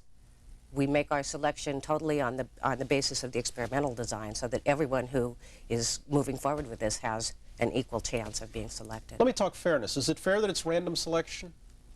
I don't think that that's a matter that really fits. It may not seem fair to some of the people that get turned down, but on the other hand, we wouldn't have this program at all if we weren't exploring whether or not it would be fair in the future to have it for everyone. In the time while they're preparing and presenting their plans, how do they survive if they're waiting to get all their checks at the back end? They continue to get unemployment insurance as they enter into the program in the training end of it, into the business training and business plan development. But that's subtracted from the lump sum they get at the back end then? That's right. How many people basically have gone through the program already? Well, we've enrolled nearly 400 people, and 150 of those have finished the preparation and started their own business. How closely do you monitor the funds? Oh, we're pretty careful about our payment, but I think our real guarantee that people are doing the right thing with this is that they have so much work to do themselves to get to the point of payment. When the odds of survival for any new business are so high, from a governmental standpoint, isn't this a bad bet? Actually, I think that we're improving people's chances for business survival. Why? 93% of all businesses fail because of inadequate management.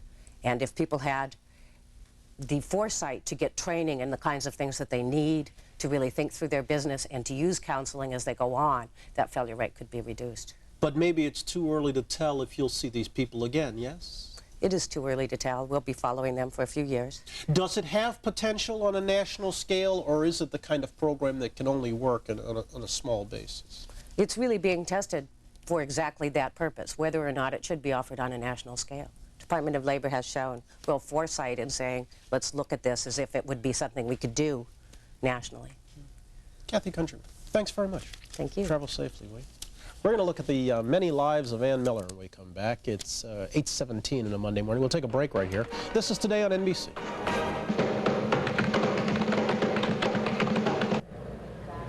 I smoke, but on this flight, cigarettes are grounded.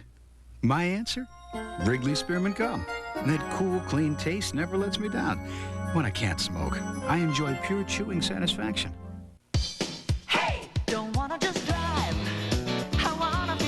Save over $2,700 on Ford Tempo with air conditioning, automatic transmission, AM/FM cassette, and more. That's a loaded Ford Tempo for under $9,900. Feel good about it. So for a limited time, you can get a 1990 Ford Tempo for over $1,000 less than the competition. See a Ford dealer and feel good about it. Some of why I lost weight was I didn't want my daughter to view me that way. I wanted her to be proud of her mom. Jenny Craig helped me to lose the weight, and they taught me the skills that I needed so that I can keep it off. Words cannot express what Jenny Craig has done for me and for my life, and to say that it's thoroughly changed my life is not enough. Mama looks great. Announcing our summer special, only a $79 service fee. Call 1-800-76-JENNY. A kiss? Oh, not right now. You really don't want to kiss me. Dangerous. Very dangerous. Give me a minute, honey. Don't let morning breath ruin a good morning. Get Scope. Scope has 2 powerful ingredients to kill 90% of the bacteria that cause morning breath. Didn't I hear something about a kiss? Right here. Right now. Kiss me. It is time for a kiss. Scope, the best thing first thing in the morning. Hey, you, put that kiss right here.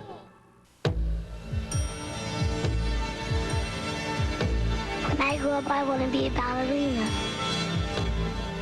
No one ever says, I want to be a junkie when I grow up. Don't let drugs get in the way of your dreams. The Latino Arts Coalition benefit will be held at the Cairo nightclub Tuesday night. Entertainer Ann Miller has had enough on-stage and screen adventures to fill more than one book and perhaps fill more than one lifetime. Her career has seen her name on the credits of more than 40 movies, this one is Small Town Girl, as well as stage and television productions.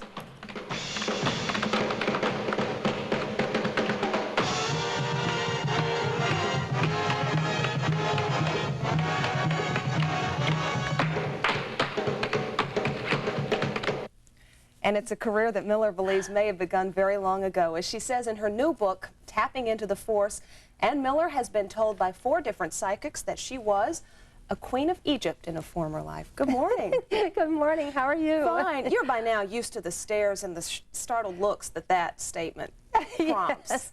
Yes. Well, you know, I finally got to Egypt. I went up to Luxor because I had these psychics tell me this, and it took 4 trips. I never could get up there because I always got a strange Egyptian virus. The 4th time I went, I finally got to Luxor, which is the Valley of the Kings and the Valley of the Queens. And the curator of the museums up there took me into Hatshepsut's museum. They don't take, into her tomb. They don't take too many people in there. It's very, very off limits. And this is the one that you had been told that you might have been? Yes, that I might have been in another lifetime. And I was very curious, and I'm psychic. And I walked into this tomb with Dr. Asher and myself, and I sat there, and I said, you know, her body was never in this tomb. And the curator looked at me, and he said, really? And I said, yes. I said, you know, I think her body was put in her father's tomb, Tutmos I. And he blinked, and he said, you know, Miss Miller, that's very strange of you to say that. He said, they found 5 bodies last month, and we think one of them could be a woman. And with that, we just sort of, you know, and walked out. But the Egyptian people are very, very, if you say to them, I think maybe in another lifetime I could have been this woman, they don't like to hear that because, you know, like the Catholics cross themselves, they have another way of you know, saying, oh, let's don't talk about that. They're very, very superstitious about that. Now, Queen Hatshepsut. Hatshepsut. Hatshepsut, okay. She was the first woman pharaoh of Egypt. And you believe you may have been her once upon a time? I didn't know who she was when all these psychics kept talking about it. Now, this is the statue of her, we're told. That's the one. Well, now, if you look at that face, you know, she's got these cheekbones and this mouth and all, because she hasn't got any makeup on. I do. What do you think? You know, you think there's a resemblance? Yes, I do. Well, I really do. She was in the museum in New York, and my mother took me in, and we looked at it, and I had my hair all rolled up, and I had a bandana on, and we stood there, and we looked, and we said, oh, my gosh, you know, this is weird. The only thing is, I'm not the only one that thinks it could be Hatshepsut in another lifetime. Tina Turner thinks the same thing. Thinks that she was her Yeah, too? and I thought, well, they'll put us both in a room and let us fight it out. Well, how many others of you are there out there? You, Well, Tina Turner, who else? I don't know, but I'm sure there's a few. What does having this sense about yourself do to your life? I mean, are you afraid to go into certain situations? Do you feel you go into situations with an advantage because you believe you have this psychic ability? Well, one time it saved my life. I was dancing at RKO on this sound stage, and I said, I have to stop, I'm tired. And Hermes Pan was my dance director, and they were striving so hard to get it finished by 6 o'clock because they wanted to go on to another setup. And I said, I just can't, I'm really tired, I have to leave. A little inner voice kept saying, get off the stage, get off the stage. And I finally said, I just have to stop. So we had 100 people behind me in a big dance number. And he said, okay, let's Ann Miller let's get her all powdered up. Let's take a break. I walked off the stage, and boom, this big arc light fell. And if I had been there, I would have been killed. That's that inner voice that keeps coming to me. Oh, well, listen to it. Ann Miller. I will. Great to see you. Thank you. We'll step away now for a station break. Good morning, I'm Ray Suarez. Jackie Bang is on vacation. It's 8:25, Monday, June 18th. Today will be sunny and warm, but less humid, with a high in the mid-80s. Currently, it's 74 degrees in downtown Chicago. Jim Hill will be along in a couple of minutes with the complete forecast. In the news, the parents of Peoria man kidnapped in South America say they'll head to Ecuador today to continue efforts to get their son freed. Marge and Roy Heimdahl hope to talk with negotiators trying to win the release of their son Scott. The family raised $60,000 to pay a demanded ransom to Colombian rebels, only to have the rebels change their demand to more than $600,000 a week later. Illinois Senator Alan Dixon will push the minting of a dollar coin later today in Chicago. The senator chairs a Senate Banking Committee on coinage. The last time the government tried to replace the dollar bill with a more long-wearing coin, the Susan B. Anthony dollar was rejected by the public. For a look at driving conditions on Chicago's expressways, here's John Milligan of Shadow Traffic. Ray, we have a pretty hefty delay on the Kennedy still, 50 minutes to get out to O'Hare. Even worse, southbound Lakeshore Drive jammed Montrose to past Fullerton. A disabled car in the right center lane, then approaching Chicago. More than 30 minutes Hollywood to Monroe. Also southbound 53 jammed Dundee to Kirchhoff, then Higgins to Beesterfield. That's a look at Shadow Traffic. I'm John Milligan. Ray? Thanks, John. I'll have more news and sports and Jim Hill's weather forecast when we return.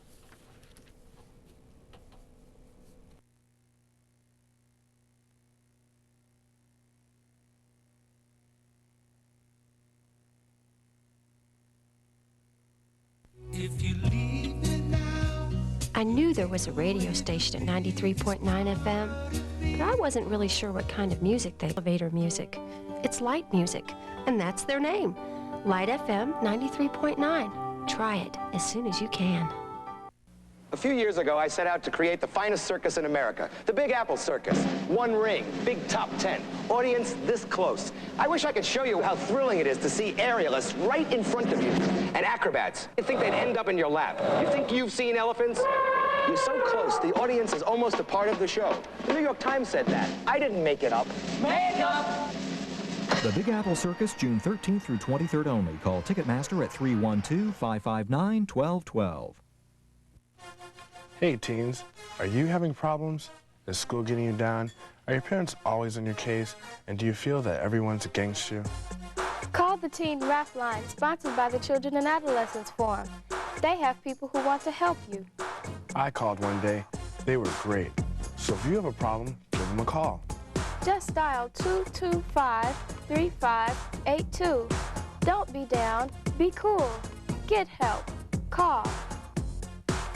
Because Schaumburg Toyota, the Midwest's largest volume Toyota dealer, has exceeded every Toyota quota with 3 times the volume and 3 times the inventory, Schaumburg Toyota can now offer you maximum incentive savings on Toyota's 3 best sellers, with up to $1,200 in factory incentives on new Toyota Camrys, factory incentives of up to $1,200 on Toyota Tercels, and up to $1,200 in factory incentives on Toyota Corollas at Schaumburg Toyota, Toyota's factory incentive headquarters, 875 West Gulf Road. Hurry, sale ends July 3rd.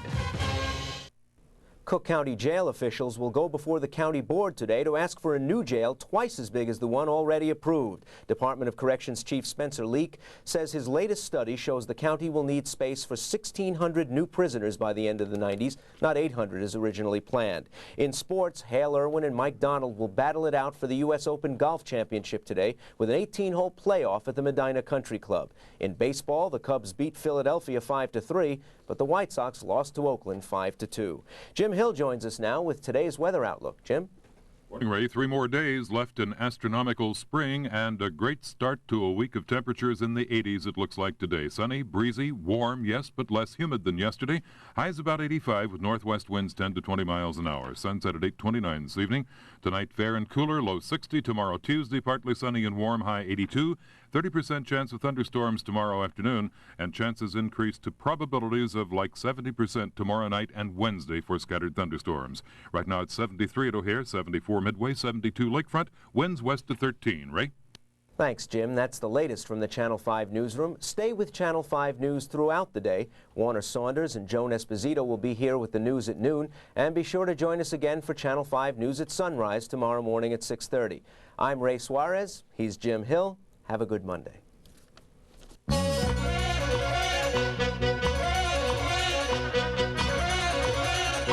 Getting around anywhere these days isn't easy.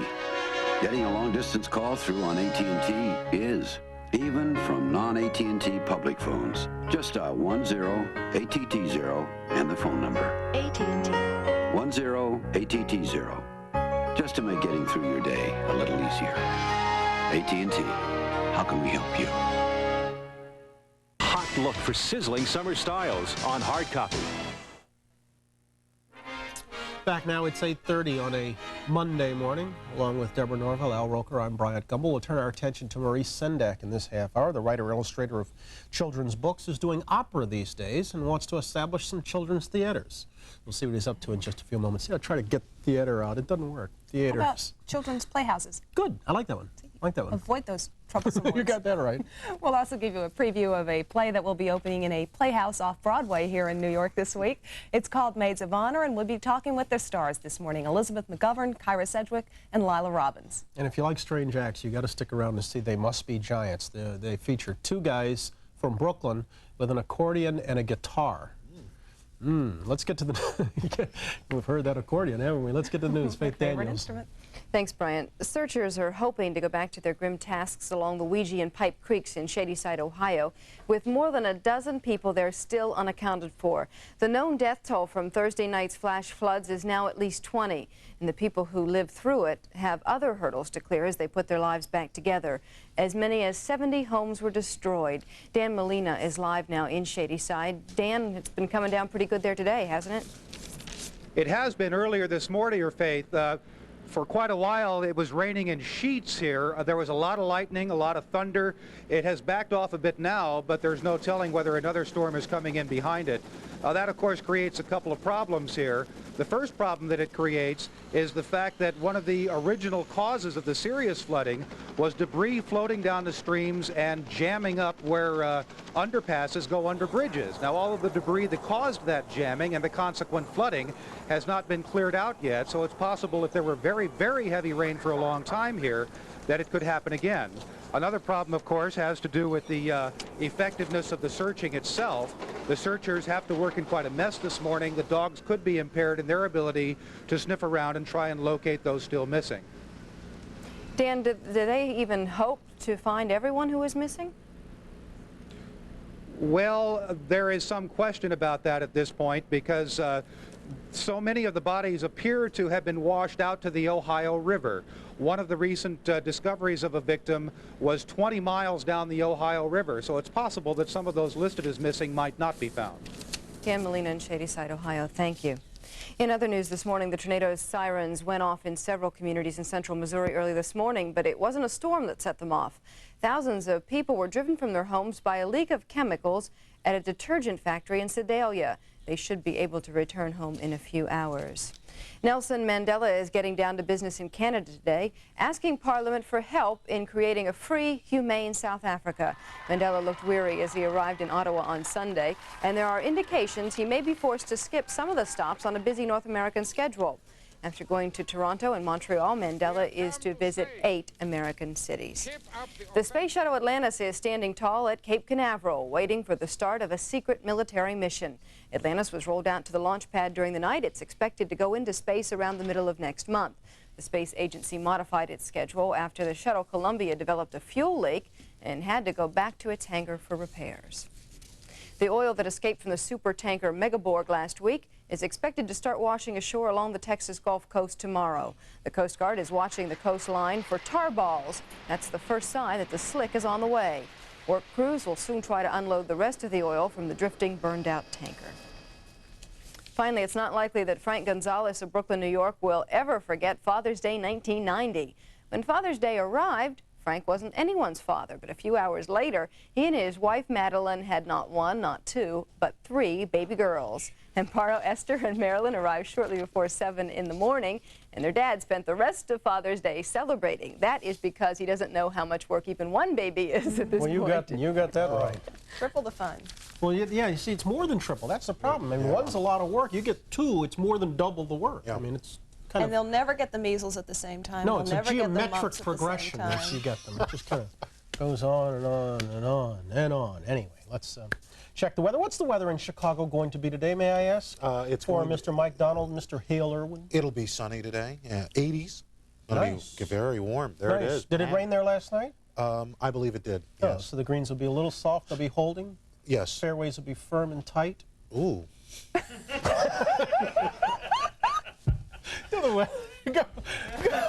Let's take a look at the week ahead. Temperatures below normal in the northeast, above normal in the south, normal throughout much of the country. Precipitation, well, here's how it's shaping up. Going to be very, very wet as far as that week's precip from the plains across into New England and the mid-Atlantic states. Showers throughout much of the country, dry in the south and on into almost the Gulf Coast. Again, very strong thunderstorms pushing in. We do have a thunderstorm watch in effect till 12 noon, western Pennsylvania and also western New York. 86 in New York, 90 Washington, D.C. Afternoon thunderstorms moving in there, hot and humid in the southeast. Again, afternoon thunderstorms as well. Strong storms moving into the plains, showers and thunderstorms. 93, and they'll have partly cloudy skies in Denver. 108 in Phoenix, and very hot. 76 in Los Angeles, sunshine. Eugene, Oregon, beautiful. 76 degrees. Showers in Hawaii, and 86. That's what's going on around the country. Here's what's happening in your neck of the woods. 72 degrees at Channel 5, sunny, breezy, warm, but less humid today, high 85, brisk northwest winds. Tomorrow, partly sunny and warm, chance of afternoon thunderstorms. 8:36. Now again, here's Brian. You finished? Yes, I am. Proud of yourself, aren't you? I may be finished after that, yes. Once upon a time, there was a young man who wrote and illustrated children's books. Now, some 30 years later, his stories have become classics and are even coming to life. Today, correspondent Heidi Schulman reports the fabulous art of Maurice Sendak is now taking to the stage.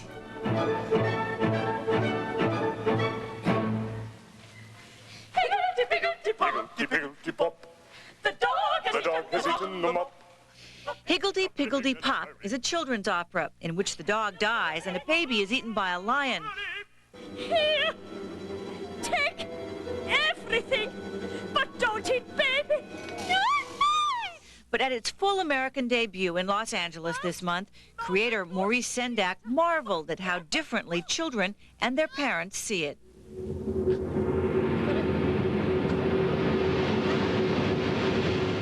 Adults looking at it are figuring it out. What does it mean? What is this emblematic for? Looking for something out of What does this signify? Kids don't worry about that. It either works or it stinks. That's all there is to it. What are they getting when they see this on stage? They're getting life and death. They're getting real stuff. They feel the reality of that and the weight of that, then they trust the work.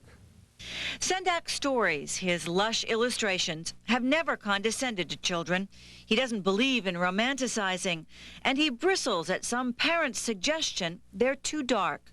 Why is the assumption that dark is inappropriate to children? How do you live in the world that we live in, that we look at every day on television, that we read about every day in the papers? Children read, children watch, children absorb. Do we think that's not dark? I think we all have a tendency that to want to protect our children from anything that is the least bit disturbing. Good luck. Can you? Can you manage to? It's just not possible to do that. And isn't it more honest to admit that's not possible? So that when it looms dark, you explain it to them, and you hold them, and you kiss them a little harder, and you point with your finger and say, that is so.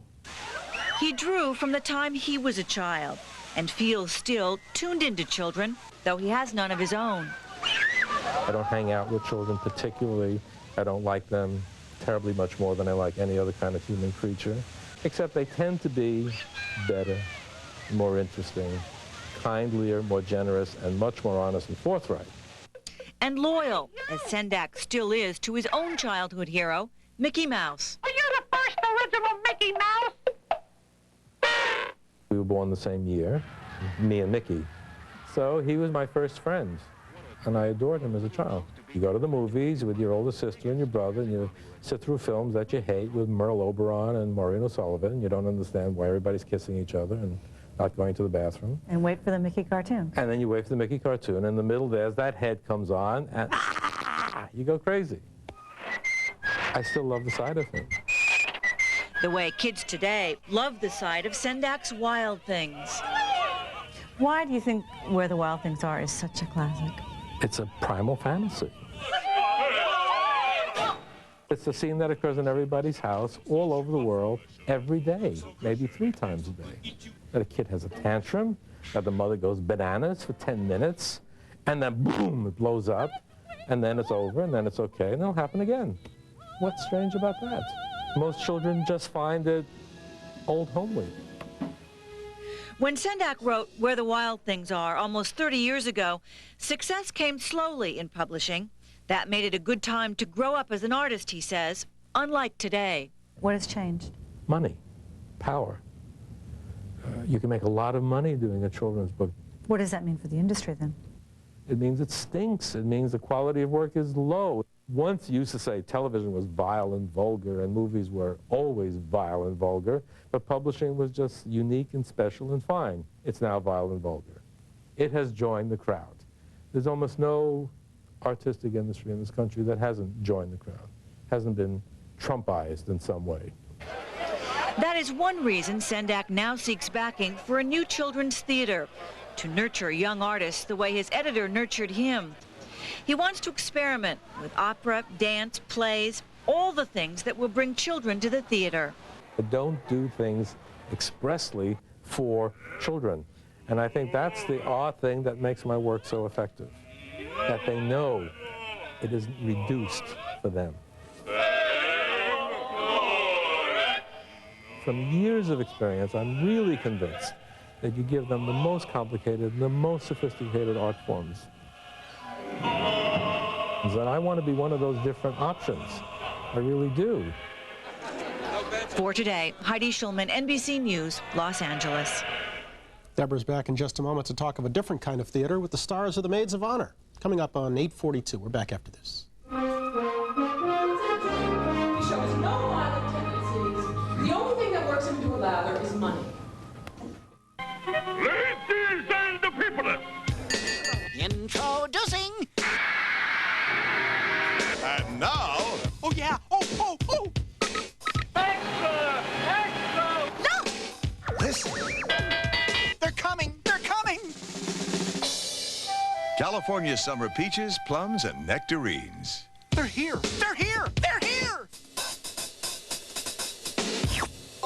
Ah, fruits.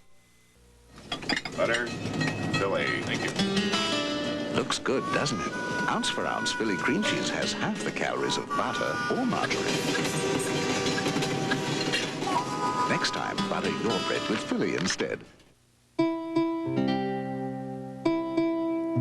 It's a comfort to know more people have taken Sominex over the past 30 years than any other sleep aid.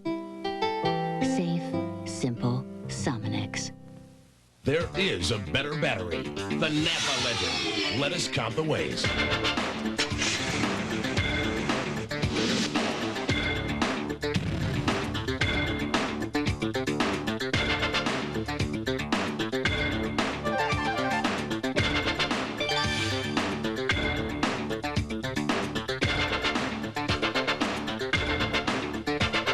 The Napa Legend, so many ways, the better battery.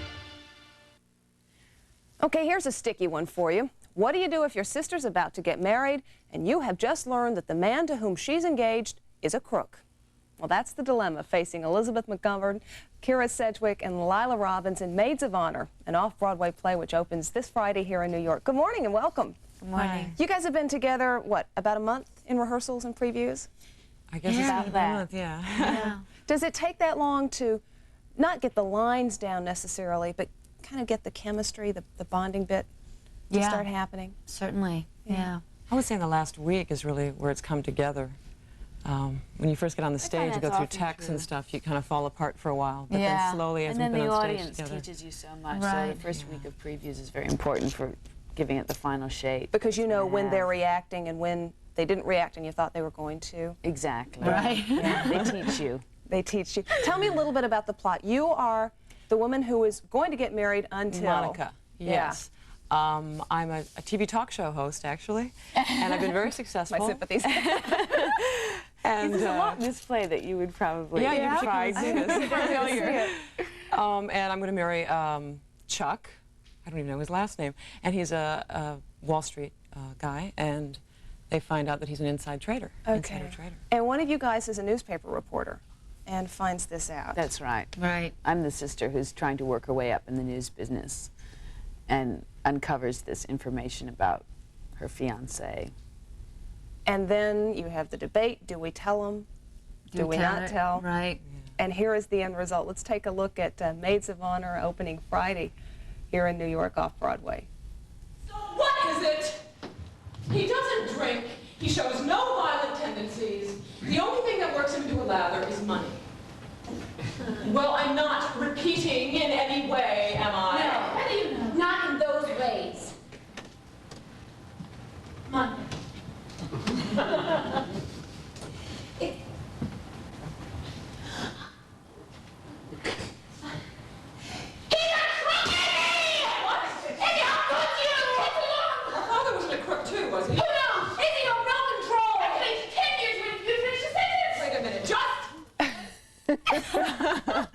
Is that the first you've gotten to see it?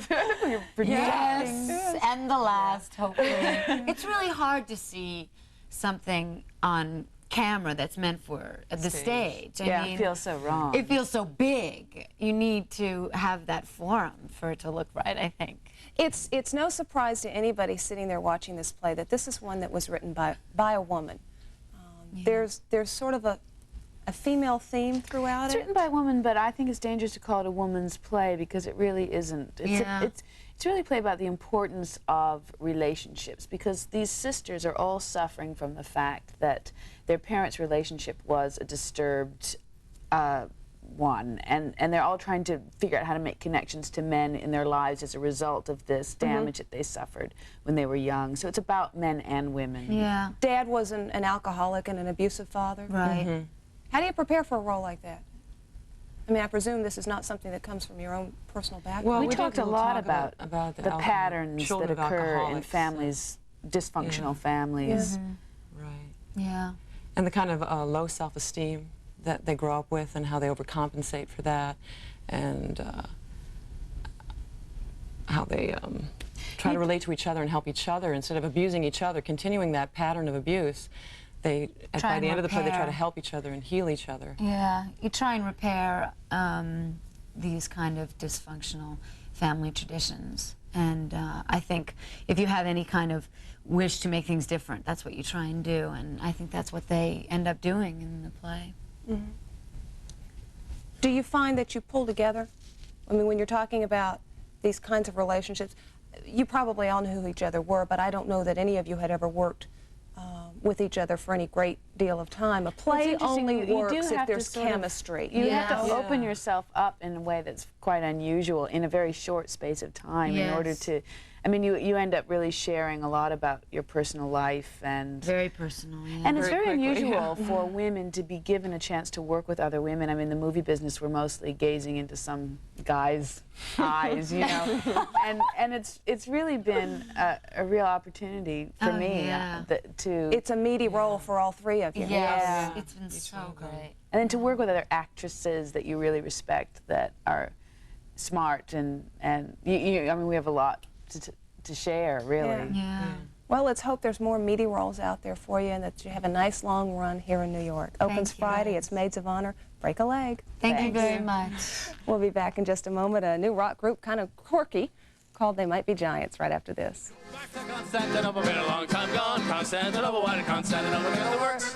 That's nobody's business but the church. Who's got big value in compact sedans? Ask your Mazda dealer about Protégé during the Mazda Summer Sales event. Whose compact sedan gets you air or automatic at no extra charge? Ask your Mazda dealer about Protégé during the Mazda Summer Sales event. Who can save you up to $1,285 on Protégé SE? Ask me now during the Mazda Summer Sales event. At your local Mazda dealer now. A shame. It will never catch on in America. And the taste is incredible. But you'll never get past the name. Muslix is too European. You Americans like labels. Shredded wheat, cornflakes, no surprises. This taste is always a surprise. It's crisp, nutty, and sweet with fruit. Oh, much too exotic for the American palate. Kellogg's Muslix. Over 50 million boxes sold in America.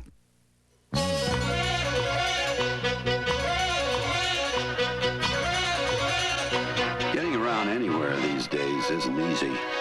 Getting a long-distance call through on AT&T is, even from non-AT&T public phones. Just dial 10-ATT-0 and the phone number. AT&T. 10-ATT-0. Just to make getting through your day a little easier. AT&T. How can we help you?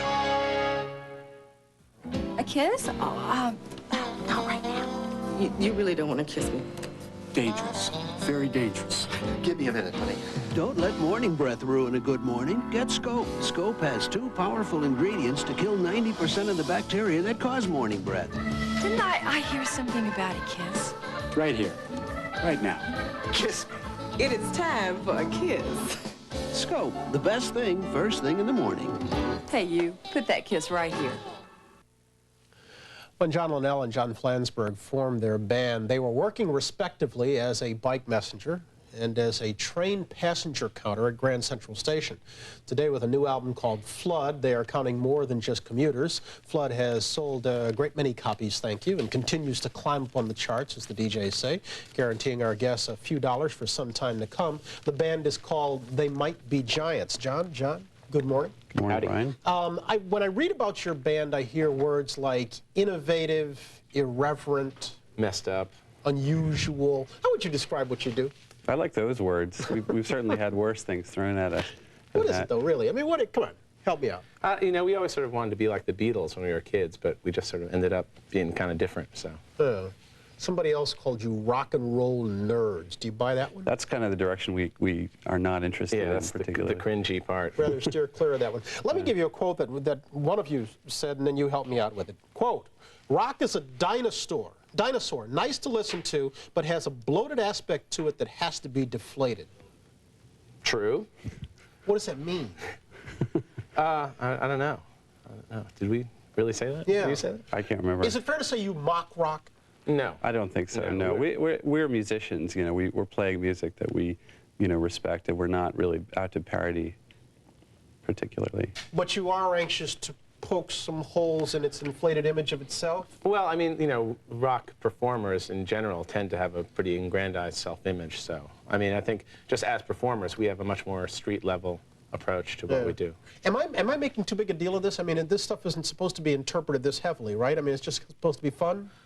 You know, there's a serious side to what we do. I mean, it's definitely adult music, so it's hard to say. I mean, there's a fun aspect, but there's a underlying current of reality in what we do. Deep. Am I going to get the underlying current of reality in these songs, or am I going to get the fun in these? You can tell us. Mixed bag.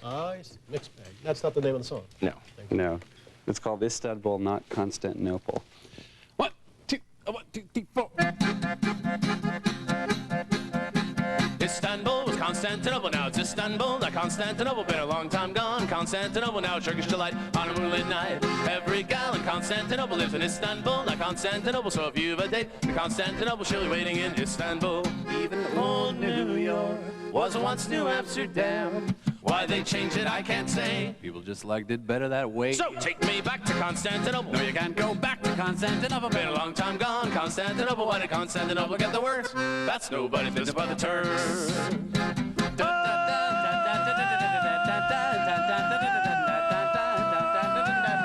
Istanbul. Istanbul.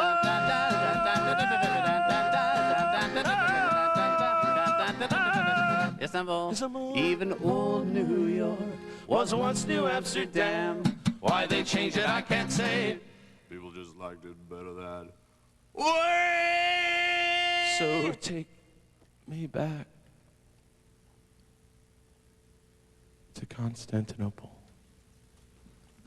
No, you can't go back to Constantinople. Been a long time gone, Constantinople. Why did Constantinople get the works? That's nobody's business but the Turks. Istanbul. 1, 2, 3. This is where the party ends. I'll just sit here wondering how you stand by your racist friend. I know politics bore you, but I feel like a hypocrite talking to you and your racist friend. It was the loveliest party that I've ever attended. If anything was broken, I'm sure it could be mended. is tired from this bobbing and pretending. Listen to some bullet head and the madness that he's saying. This is where the party ends. I'll just sit here wondering how you stand by your racist friend. I know politics bore you, but I feel like a hypocrite talking to you and your racist friend. Out from the kitchen to the bedroom to the hallway, your friend apologizes, he could see it my way. He let the contents of the bottle do the thinking. Can't shake the devil's hand and say you're only kidding. This is where the party ends. I'll just sit here wondering how you stand by your racist friend. I know politics bore you, but I feel like a hypocrite talking to you and your racist friend. Nicely done, guys. So the lyrics included with every CD or album? Yeah, because that's part of it. You've got to read along. It's part of that CD price. Special price, yeah. Right? John, congratulations. Thanks for having us. They Must Be Giants. The album is Flood. Take care. Continued success. We're going to come back in just a moment. There's more ahead of Today right after this.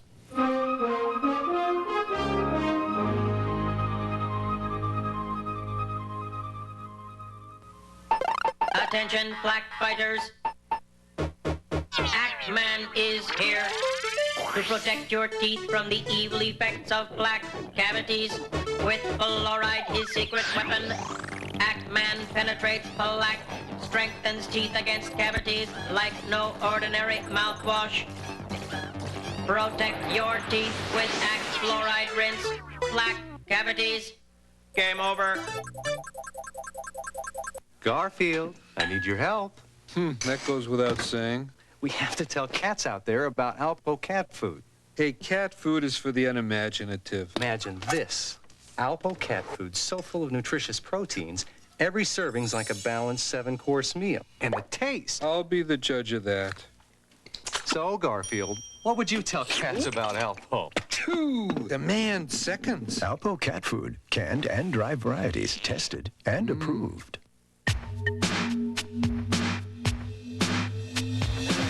In 1990, Nissan brought you the year's best handling sports car, one of the year's best sports sedans. And now we bring you the year's best deals with factory-to-dealer incentives on Stanzas and $1,000 cash back on the Sentra 2-door XE. It's Nissan's Best of the 90s sales event, and it's happening now at your Nissan dealer. So hurry before the year's best opportunity passes you by. Perspiration odor. Now you don't have to give it a second thought. Revlon creates No Sweat. No sweat. The revolutionary 24-hour antiperspirant that gives you a time-release burst of deodorant protection every time you need it. No sweat. Even after 24 hours, No Sweat gives you extra protection. No sweat. Extra protection when you need it most. No Sweat for men and women. No sweat. The 24-hour antiperspirant time-release deodorant. No sweat. Our Monday has reached a conclusion. Having done so well in the golf pool, have you a pick today between Mike Donald? Irwin. You like Irwin's chances? Huh? Yeah. Stu Irwin. No, Hale. I'm sorry. Hale. Who you know? Hale Irwin. Oh. Everybody's pulling for Irwin. Poor Mike Donald. Still looking for his first win. This will be Because a he nice wasn't dressed well yesterday. That does it for us on this day. Have a good Monday. We'll see you tomorrow. Today on Marsha. What can you get away with on TV? Would you do a nude scene? Would you do one for us now? Today on Marsha Warfield. Me and Mrs. Brady. Yes! Nobody beats Fretter. Nobody. Imagine only $249 for a Panasonic turntable microwave oven. Because